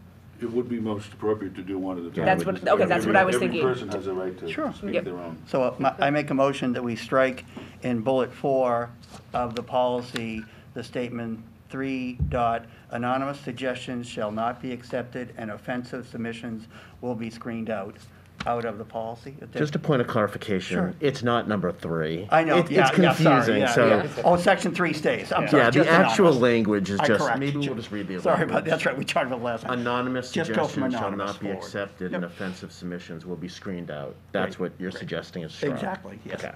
You want to take out offensive submissions as Yeah. well? Yeah, the whole, this, starting with anonymous, the rest of that The sentence. whole entire thing? Correct. Okay. Correct. So we're okay with offensive submissions? No, that's struck as well. No, but that's what Oh, he's but asking it's- us. I'm asking. But, right, Right, I why get wouldn't what we you're leave saying. that in? Yeah, I think we want to leave that in. Why would we want offensive I mean, submissions yeah. not to be screened out? Do we even have to say it, though? So just leave, I mean, I just guess. strike anonymous Suggestions suggestions shall not be accepted. And just right. keep, you're right, thank you. Offensive, We yeah. should keep the sentence from offensive submissions forward. Right. Thank you. Is that your Okay. motion? Yeah, Yep, try that's it my again. motion. Okay. Thank you. Say it one more time, Mike. Okay, my motion is that in bullet 4, we strike the language at the end of that paragraph of anonymous suggestions shall not be accepted and that sentence now starts with submissions and continues will be screened out. That remains. Offensive submissions. Offensive submissions You just said will submissions. remain. Sorry, Yes. offensive submissions. Is there a sorry. second? Second. Motion made and seconded. All in favor? All opposed? Okay. Amy? Okay, so I will just start at the beginning. I have a few things.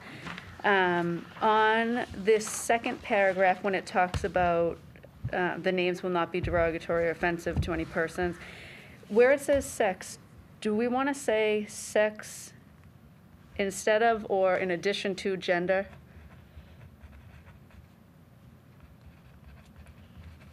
They're often considered by many to be two different concepts. So, and I did look at our discrimination statement, does actually separate out sex, gender identity, if that's where you're going. Yeah, okay.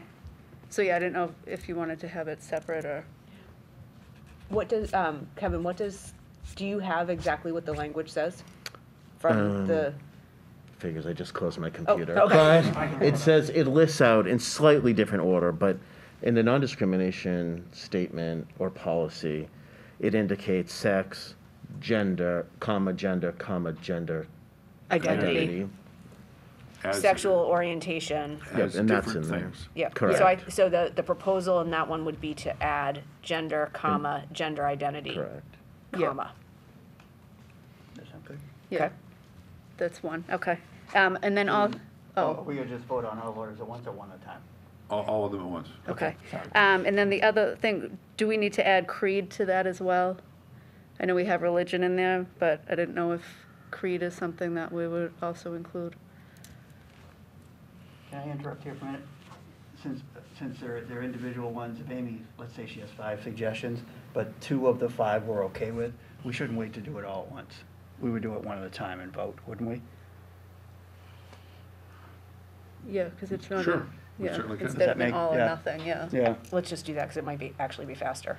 I know Yeah, it doesn't feel unless- faster, but I unless you think, don't but like all I of actually them. think it might be. Yeah, Okay, so go ahead so let's make a motion on the gender The and gender. gender identity. okay, so I make a motion that we add, in addition to sex and sexual orientation, we add gender and gender identity.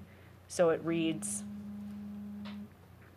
can you read it? Oh, yep. Mascots, logos, team names, and/or nicknames will not be derogatory or offensive to persons of any race, color, religion, sex, gender identity, sexual orientation, national origin, ancestry, or age, or persons with a disability.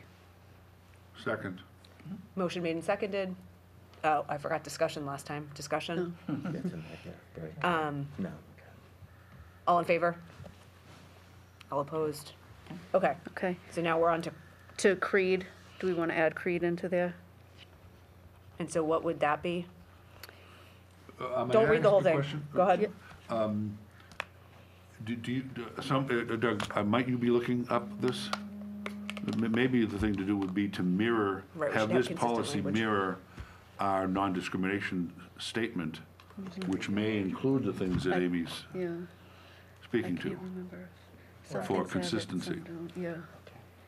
So the Wakefield Public Schools, parentheses, district, does not discriminate against students, parents, employees of the general public on the basis of race, color, national origin, sex, sexual orientation, gender identity, disability, religion, or age.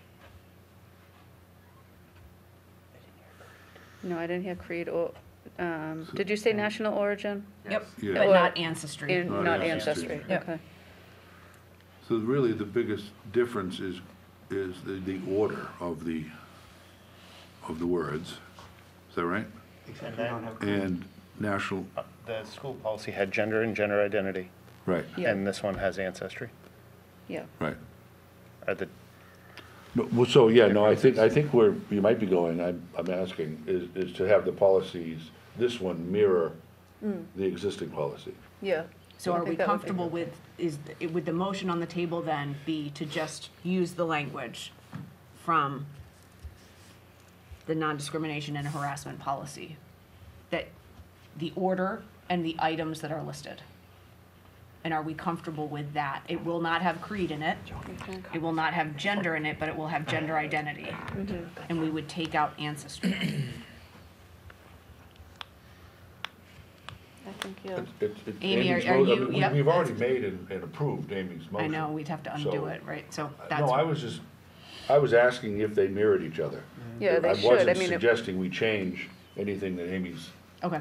has suggested or may suggest. Yeah, I was think if we're asking gonna have. If this already yeah. existed someplace, maybe it's easy just to adopt that, but we've already approved Amy's Couldn't we amendment. do a vote to supersede what we've already approved or not? And to Oh, change it to we this? could, sure. Yeah. I think so, yeah.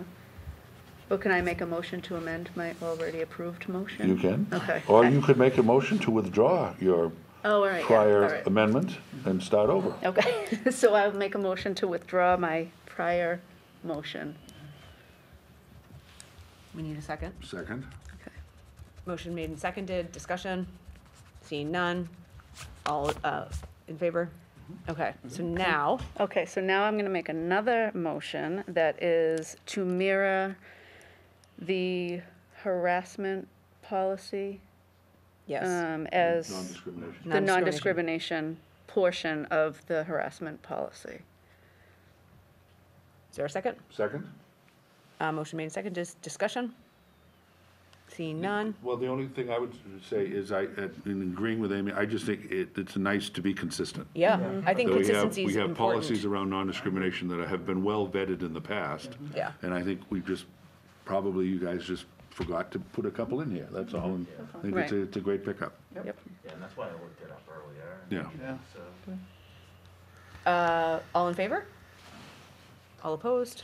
Okay, Okay, moving on section 2, so it says the superintendent or their designee shall create, based on the particular school community, a community comprised of the following, and then it lists some things.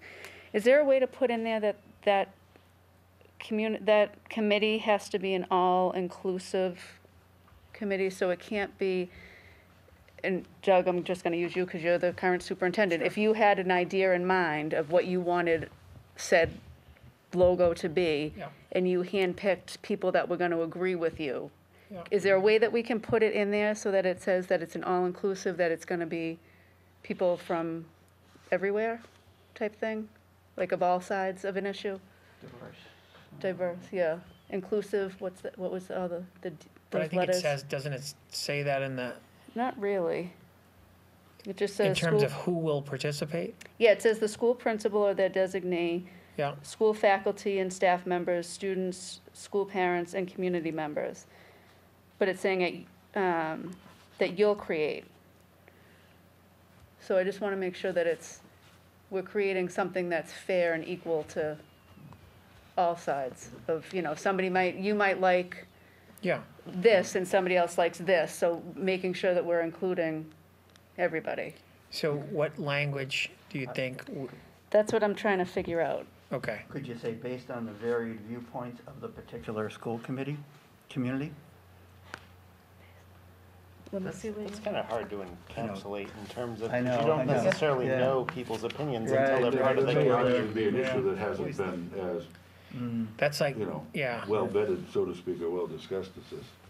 I mean, based on the particular school community, that phrase there, I think, almost covers the fact that, you know, within the school community, within the high school right now and the high school community, there are different opinions based on a particular school community. You could say a balanced committee shall be, That's, yeah, maybe that's, shall create based on the based particular on school particular school community. community.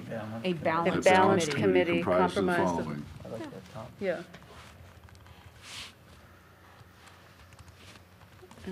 I have another one in this section. Should I do them both at once, or? For section 2? Yeah. Sure. Okay, just the bottom part is a little confusing how it reads, E1, or EI, sorry. It says community members, and then at Wakefield Memorial High School, WMHS alumni and a representative of the athletic boosters should be included. Can it say Wakefield Memorial High School students, WMHS alumni and representatives, plural, of the athletic boosters should be included? Aren't students captured in C? Students are referenced above here. So, Okay. so are we only So talking maybe about? take out this- Is this meant to be Wakefield Memorial High School? Okay, it is kind of a. So in It's the, a- in the case of the high school, Yeah.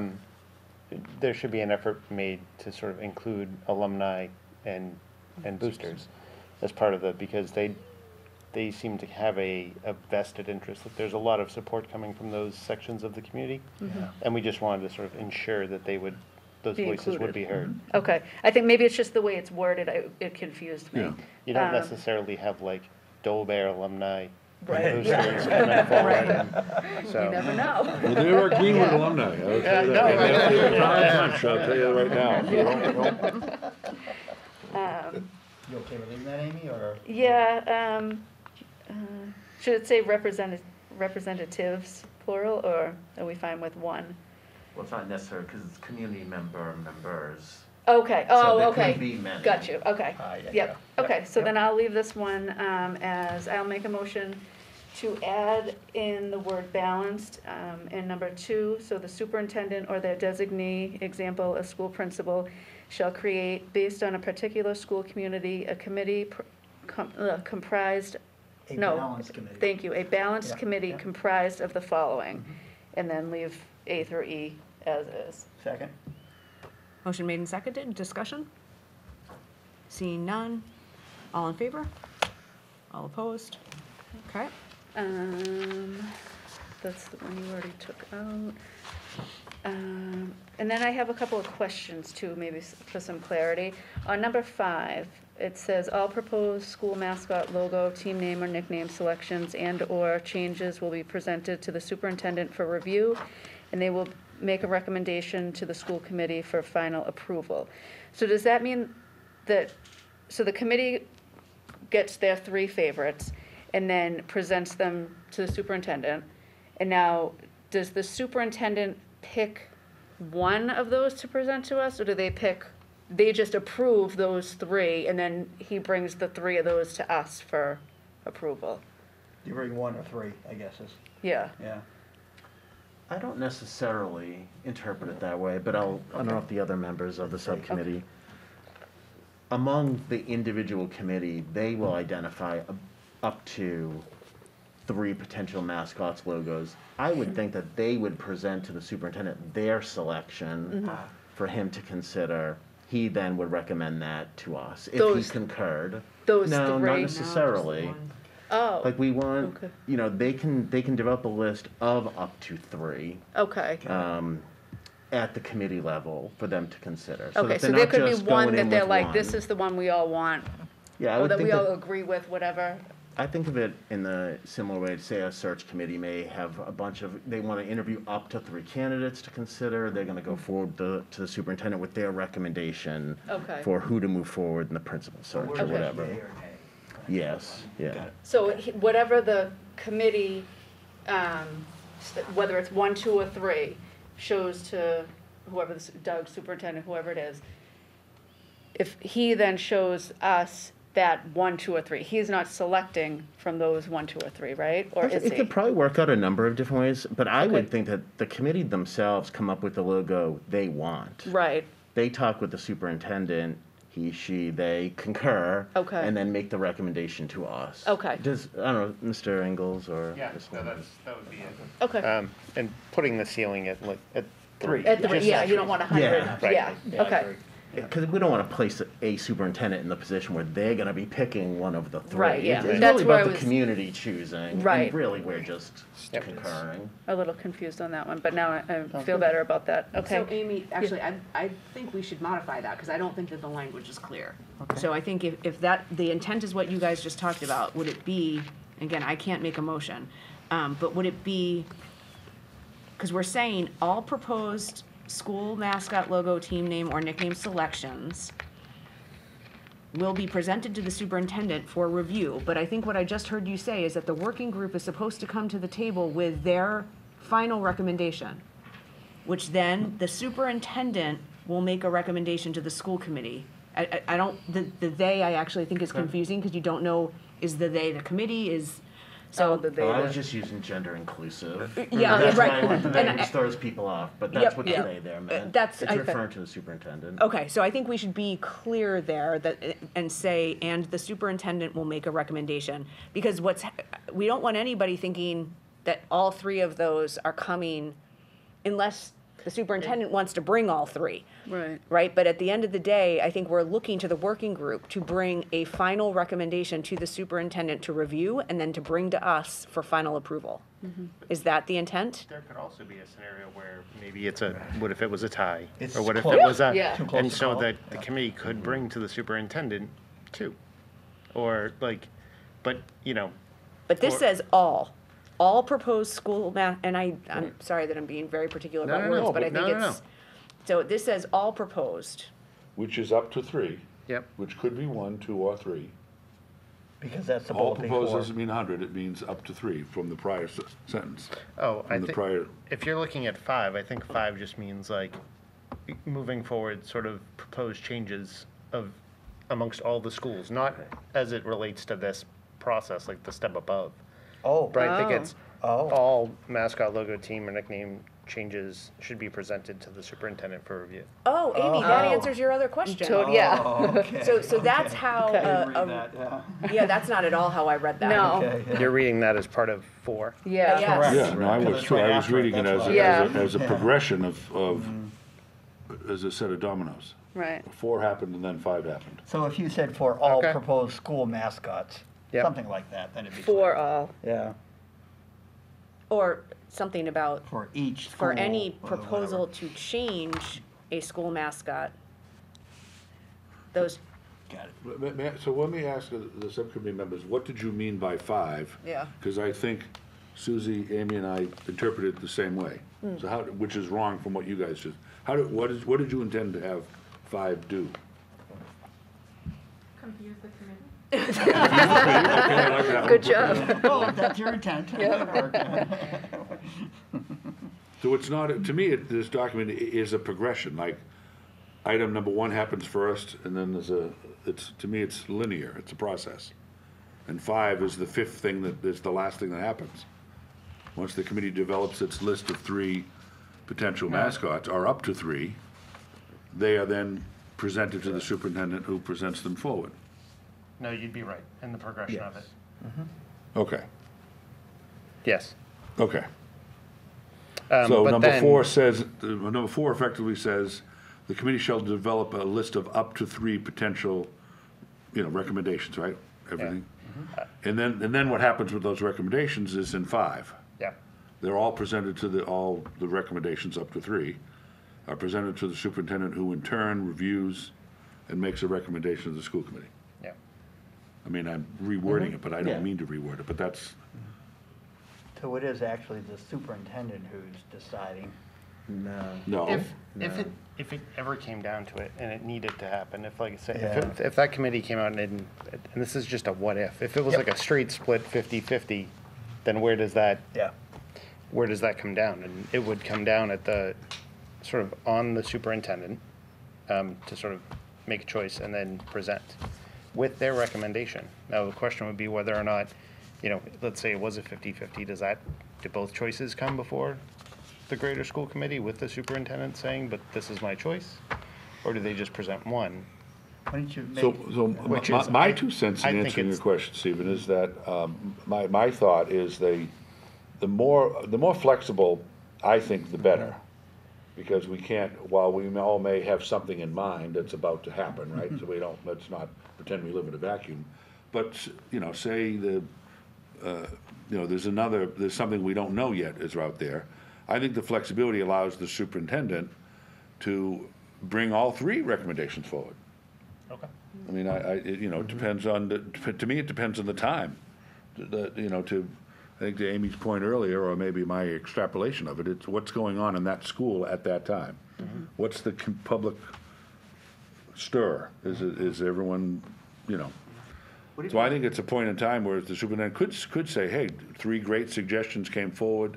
The committee did a lot of good work.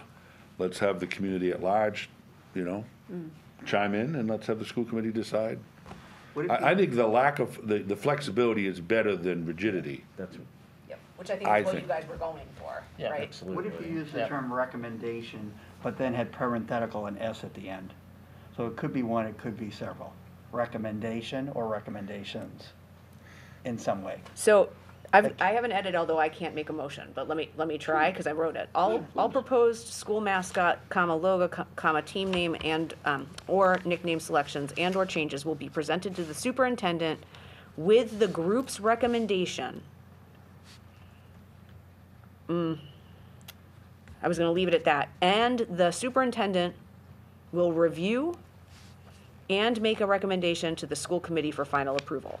So I was trying to get in that the group is going to bring forward all, plus a recommendation, and then the superintendent will review and bring it, and then make a recommendation to the school committee for final approval. All up to 3. Sure. Yeah. All up to 3. Because it says that in the prior Up to 3 is bullet. in 4. Right. Right, is up, yeah. Yeah. Yeah. So somebody else has to make that motion. We could make 2 sentences out of that, though, Susie, and I think more seamlessly capture, I think. All proposed school mascots, logos, team names, nicknames, selections, and/or changes will be presented to the superintendent for review. Stop. Period. Yep. The superintendent and the committee, if that's where you're going, and the committee will make a recommendation / recommendations, plural, to the school committee for final approval. So the working group, which you working just group. referred to as a committee, but because we do call it a committee. Right. But when you mean the other committee, not the school Correct, committee, correct, yeah. which gets confusing. Okay, I'm fine with that too. So do you wanna make a formal? Oh, go ahead. Sure. Because rather than the superintendent and the committee will present a recommendation, ultimately, Doug, you could say the superintendent in consultation with the committee will make a final recommendation to the school committee. I think ultimately it's got to be, well, I don't know, maybe it doesn't have to be Doug, but I just thought it would be Doug that would present. Sure. Yeah. I mean, that seems obvious, because Yeah. the whole Yeah. thing is about consultation with the Yeah. committee's Yeah. work. So, Yeah. but Yeah. Sure, it's not. I'm glad you're writing it down, so You want me to I got make it. that motion? I shall. Sure. I make an amendment to item number 5, to have it read as follows. All proposed school mascot, logo, team names, or nickname selections and/or changes will be presented to the superintendent for review, period. The superintendent and the committee, do we not want to call it a committee? The Well, we are calling superintendent it. in consultation. The The superintendent in superintendent in consultation. consultation With the committee will make- will make a recommendation, parentheses, S, recommendations, to the school committee for final approval. Sounds good. Second. We got a second? Motion made and seconded. First of all, the most important thing, Judy, did you get that? Okay. That's true. Right, good point. Okay. Motion was made and seconded. Discussion? Seeing none. All in favor? All opposed? Amy, do you have a final question that you want to ask? Yep. So if I can just get some clarification on this part of it. So at any time, anybody can request to make a change to the logo. What's that process like?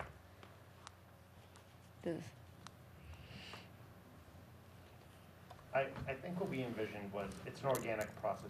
It would be like a groundswell. There would be a school that would say, at some point, you'd hit a critical mass, and somewhere in the school you would hear, we'd like to change our mascot. And there would be enough support for, okay, that should happen, or that shouldn't happen. In that process, this is what that would look like. If it went up for review, this is what that would look like. So does it have to be a principal? Does it have to be a teacher, a student, a parent, community member? Who can make the request? I think a large enough student, I don't think we're talking about like one student or like one teacher, Yeah. but I think a large enough student group with enough sort of mass behind them to say, we'd like to review our current mascot. Okay. Under these guidelines. Okay. So that can happen at any time. So if there was a group of students tomorrow at Doyle and they want to now be called, I think you said the Doyle Mallards? Dolphins or something, yeah. If there was enough of them behind it, they would come to Doug, or they would come to? It should start at the school. So they go to the principal? Yeah. Okay. And then, so potentially this is something that could happen every year. Okay, so if this is. Right. Right. Well, but potentially. Especially if they make a, You know, I a like to good play choice. devil's advocate. So, It could. so potentially this could happen every year, you know, a new group of, you know, the 4th graders or the 8th graders, the 12th graders, this is what we want us, you know, our top ranking year at this school to be called.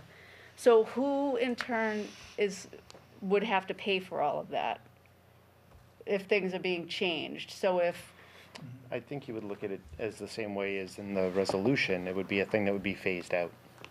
Like right now, no one is saying hand over a check and change all of the Warrior, attire. Right. Retire. That's what the word retire is Right. used for. It's It retired. will be and it will be sunsets. phased.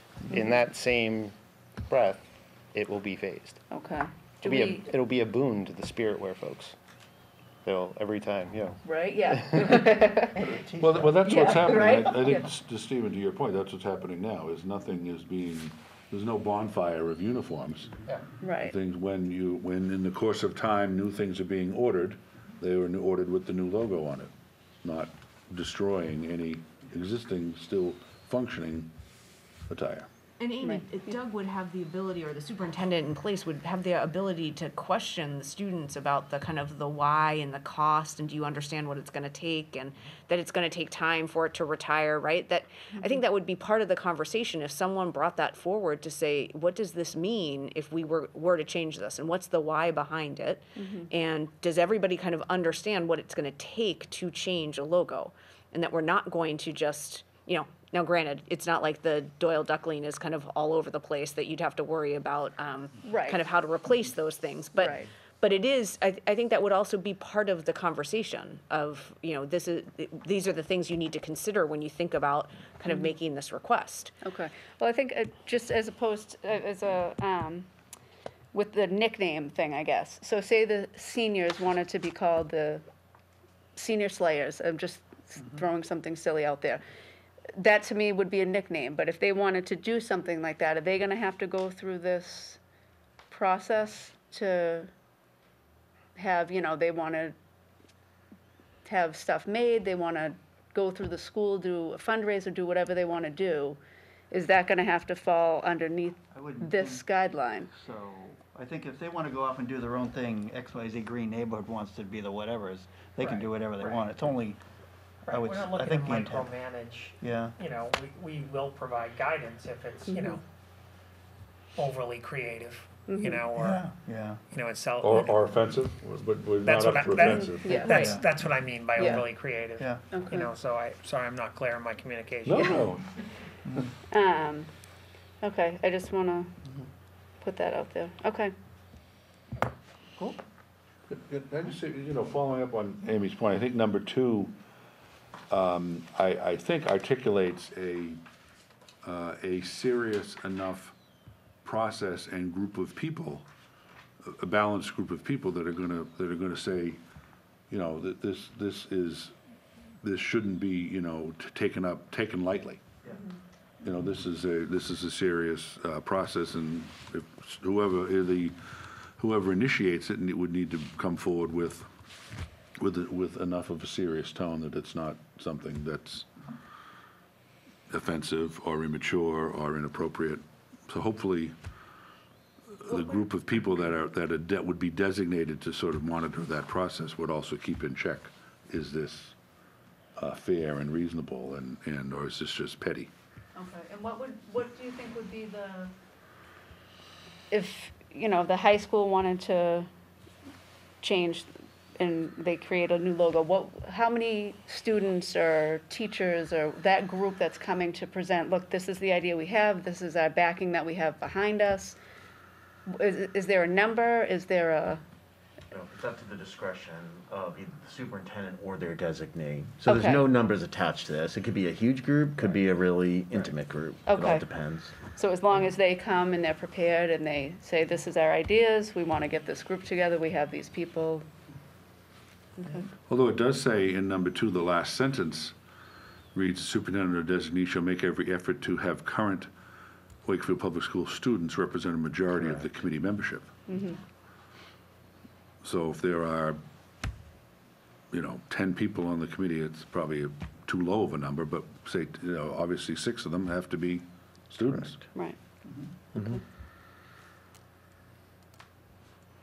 And I would also say in point 1 where it says wherever action is required concerning the policy, if there were students that wanted to bring if they wanted to change their whatever school's logo for some reason, they would point to where in this policy they feel like they have, you know, room to bring it up.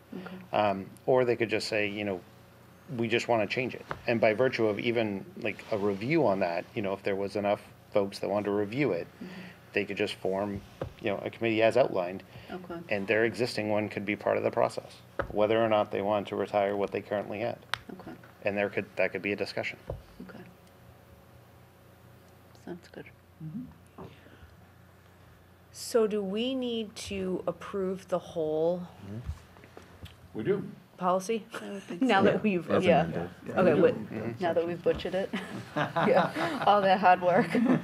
No, good. No, you got to. So we're going talk with about our herding full cats, motion. So I appreciate the effort. Is that what's Well, happening? we made that motion originally, right? Oh, yeah. Well, now, right, And then we did the amendment, so. don't we correct. just So have now, to vote? So are we just voting? Now we're just voting. Yeah. Because that was Glad the you're paying discussion. attention, Aim. Correct. Okay. All in favor? All opposed? Motion passes. Okay. That was good discussion. I'm glad we did that. Okay, so, If I may, thank you all for the policy subcommittee. yeah, thanks for the work that you guys did on that. To this point, this is important and objective work, so, thank you. Okay, so our next meeting is Tuesday, the 12th. As Doug mentioned, one of the big topics is going to be the Youth Risk Behavior Survey. Catherine's going to come in and speak about that.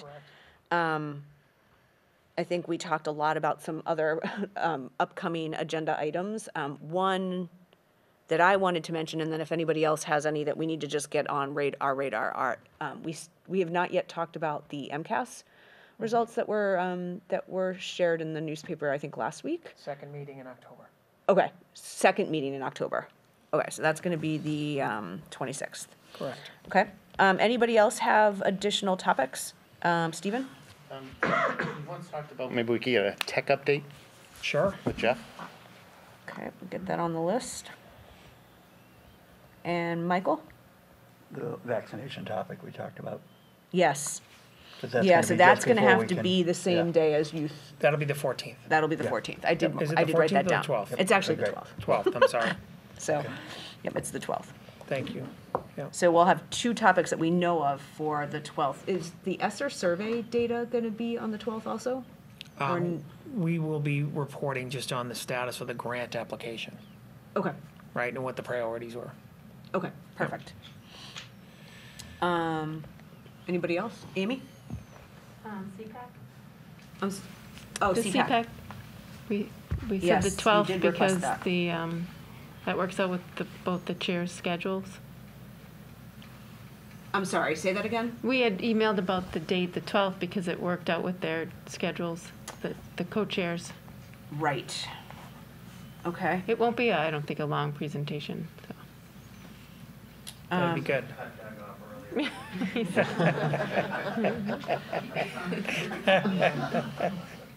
I'll have none. I'll make sure I have no comments. Did somebody else have a comment? Oh, Tom, go ahead. My suggestion is, I think underneath the larger umbrella that you're saying, my suggestion is that we consider adding, for the foreseeable future, under subcommittee reports, a report on the high school building project. That Kevin and I are the representatives to the high school building committee, and as Doug mentioned earlier, in not only his goal report, but just in general, there's going to be a lot now happening, right? We go back a year and a handful of months in creating this committee, which we put in place, right? We ran around, put it all in place, and then we had to wait a year. But now we're going to begin in earnest. So I'm asking or suggesting that we consider having, under subcommittee reports, a standing report On the high school project. on the WMHS High School Building Committee. Okay, sounds good. Yeah. Okay, we got lots of agenda items, so that's good.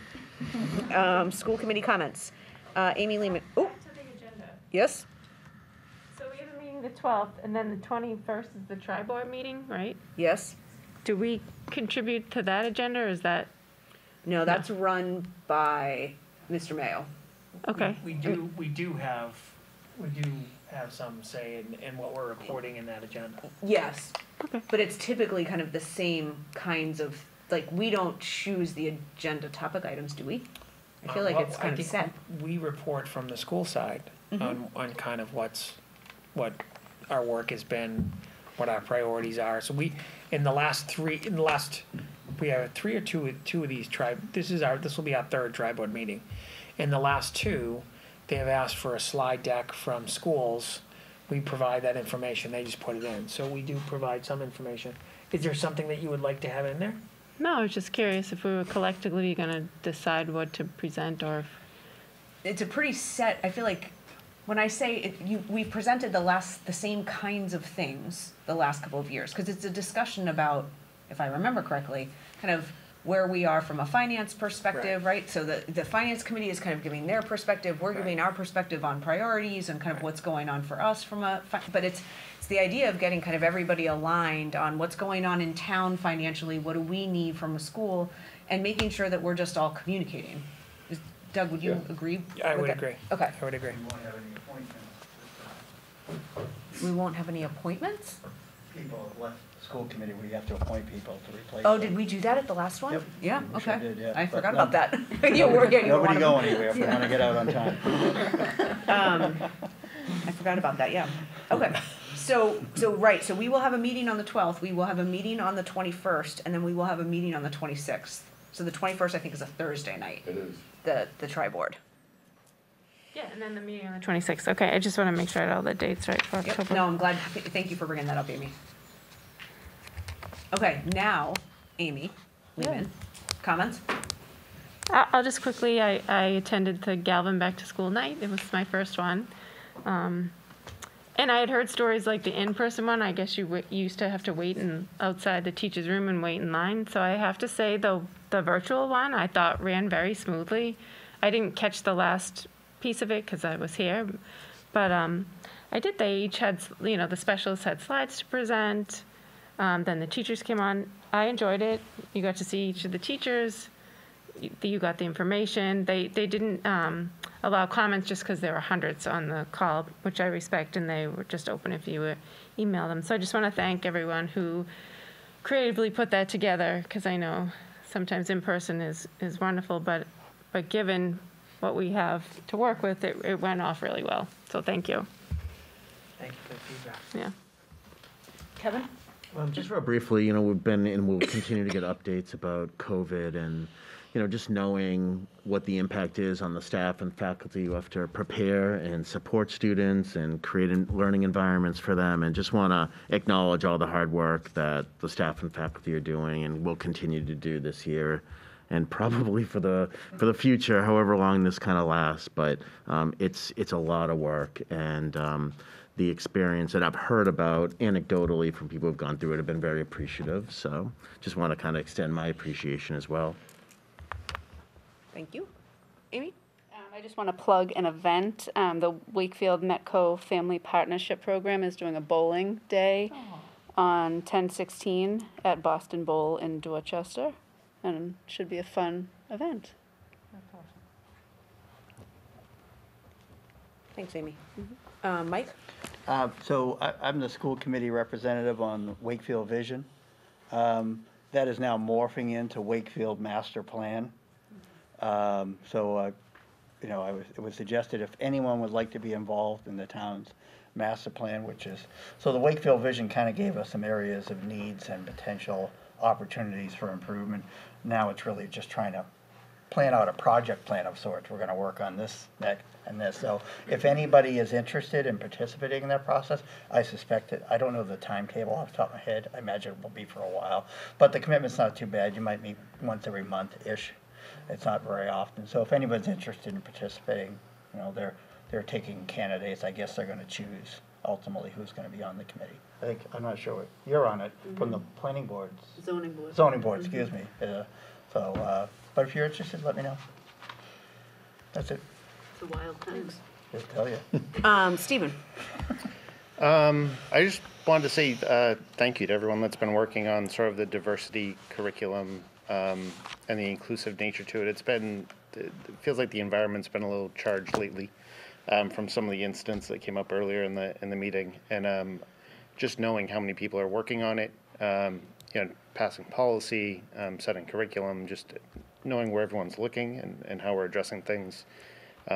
Just a thank you to everyone, to Jason, Margaret, the curriculum work that they're putting in, Doug, the time that you've been putting in, and people, from the community that also sort of, empathize with it and are patient with us as we navigate it, because it's not easy. So that's just thank you for doing the work. Thanks. Tom? Yeah, thank you.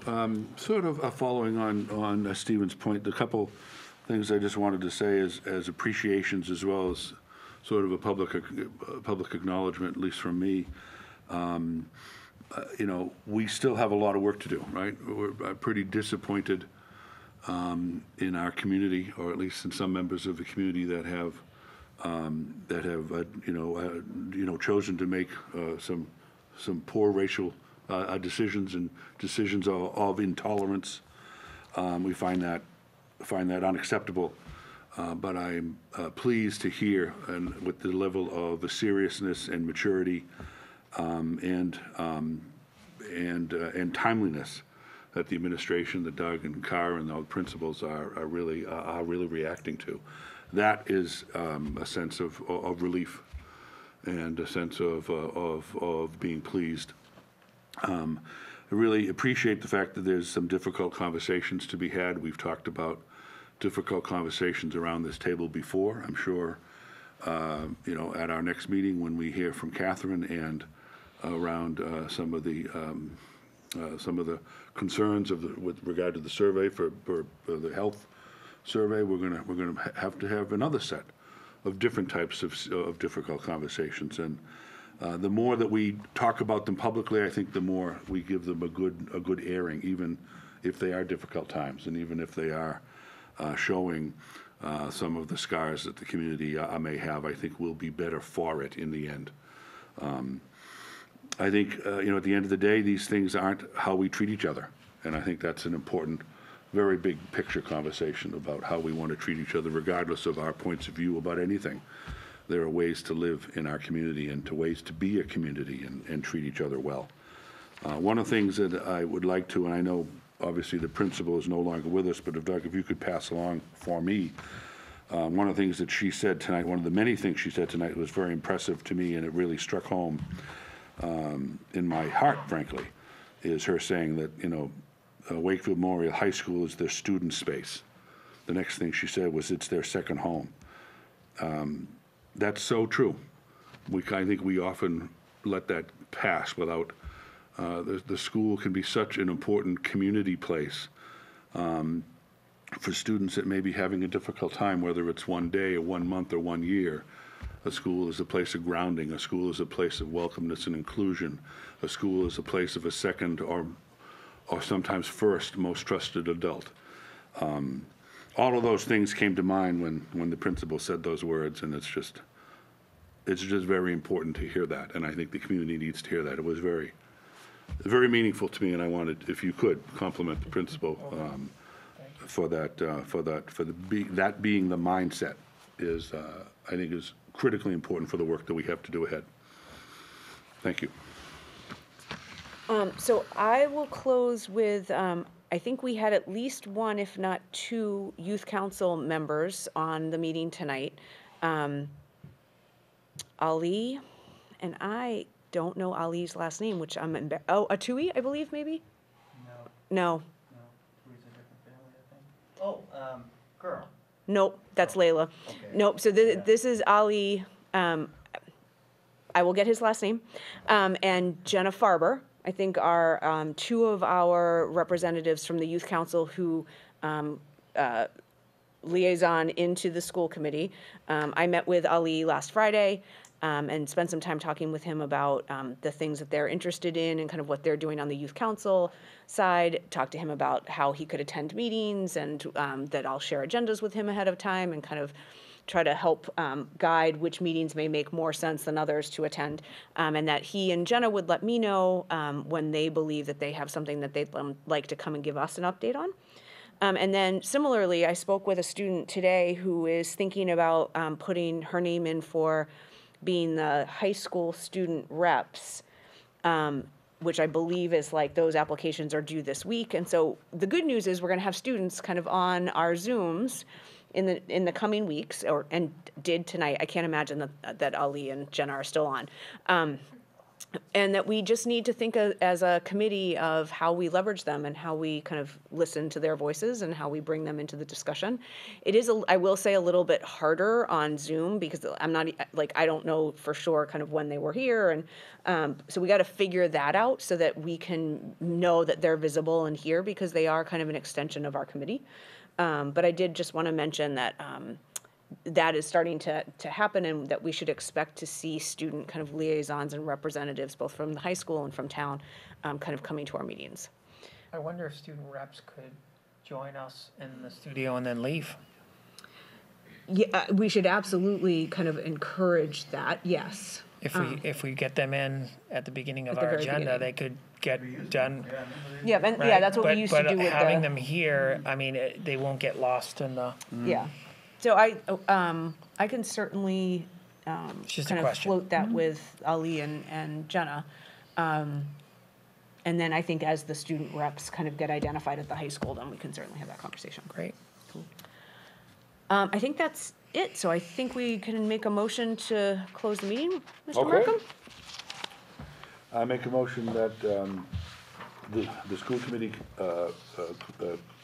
conclude its meeting of Tuesday, September 30, 2021. Thursday, September 30. Thursday. It is Thursday. Force of habit, I apologize. Thank you. Motion made and seconded. Discussion. Seeing none, all in favor? All opposed? All right. Thank you. Thank you. Good evening, guys.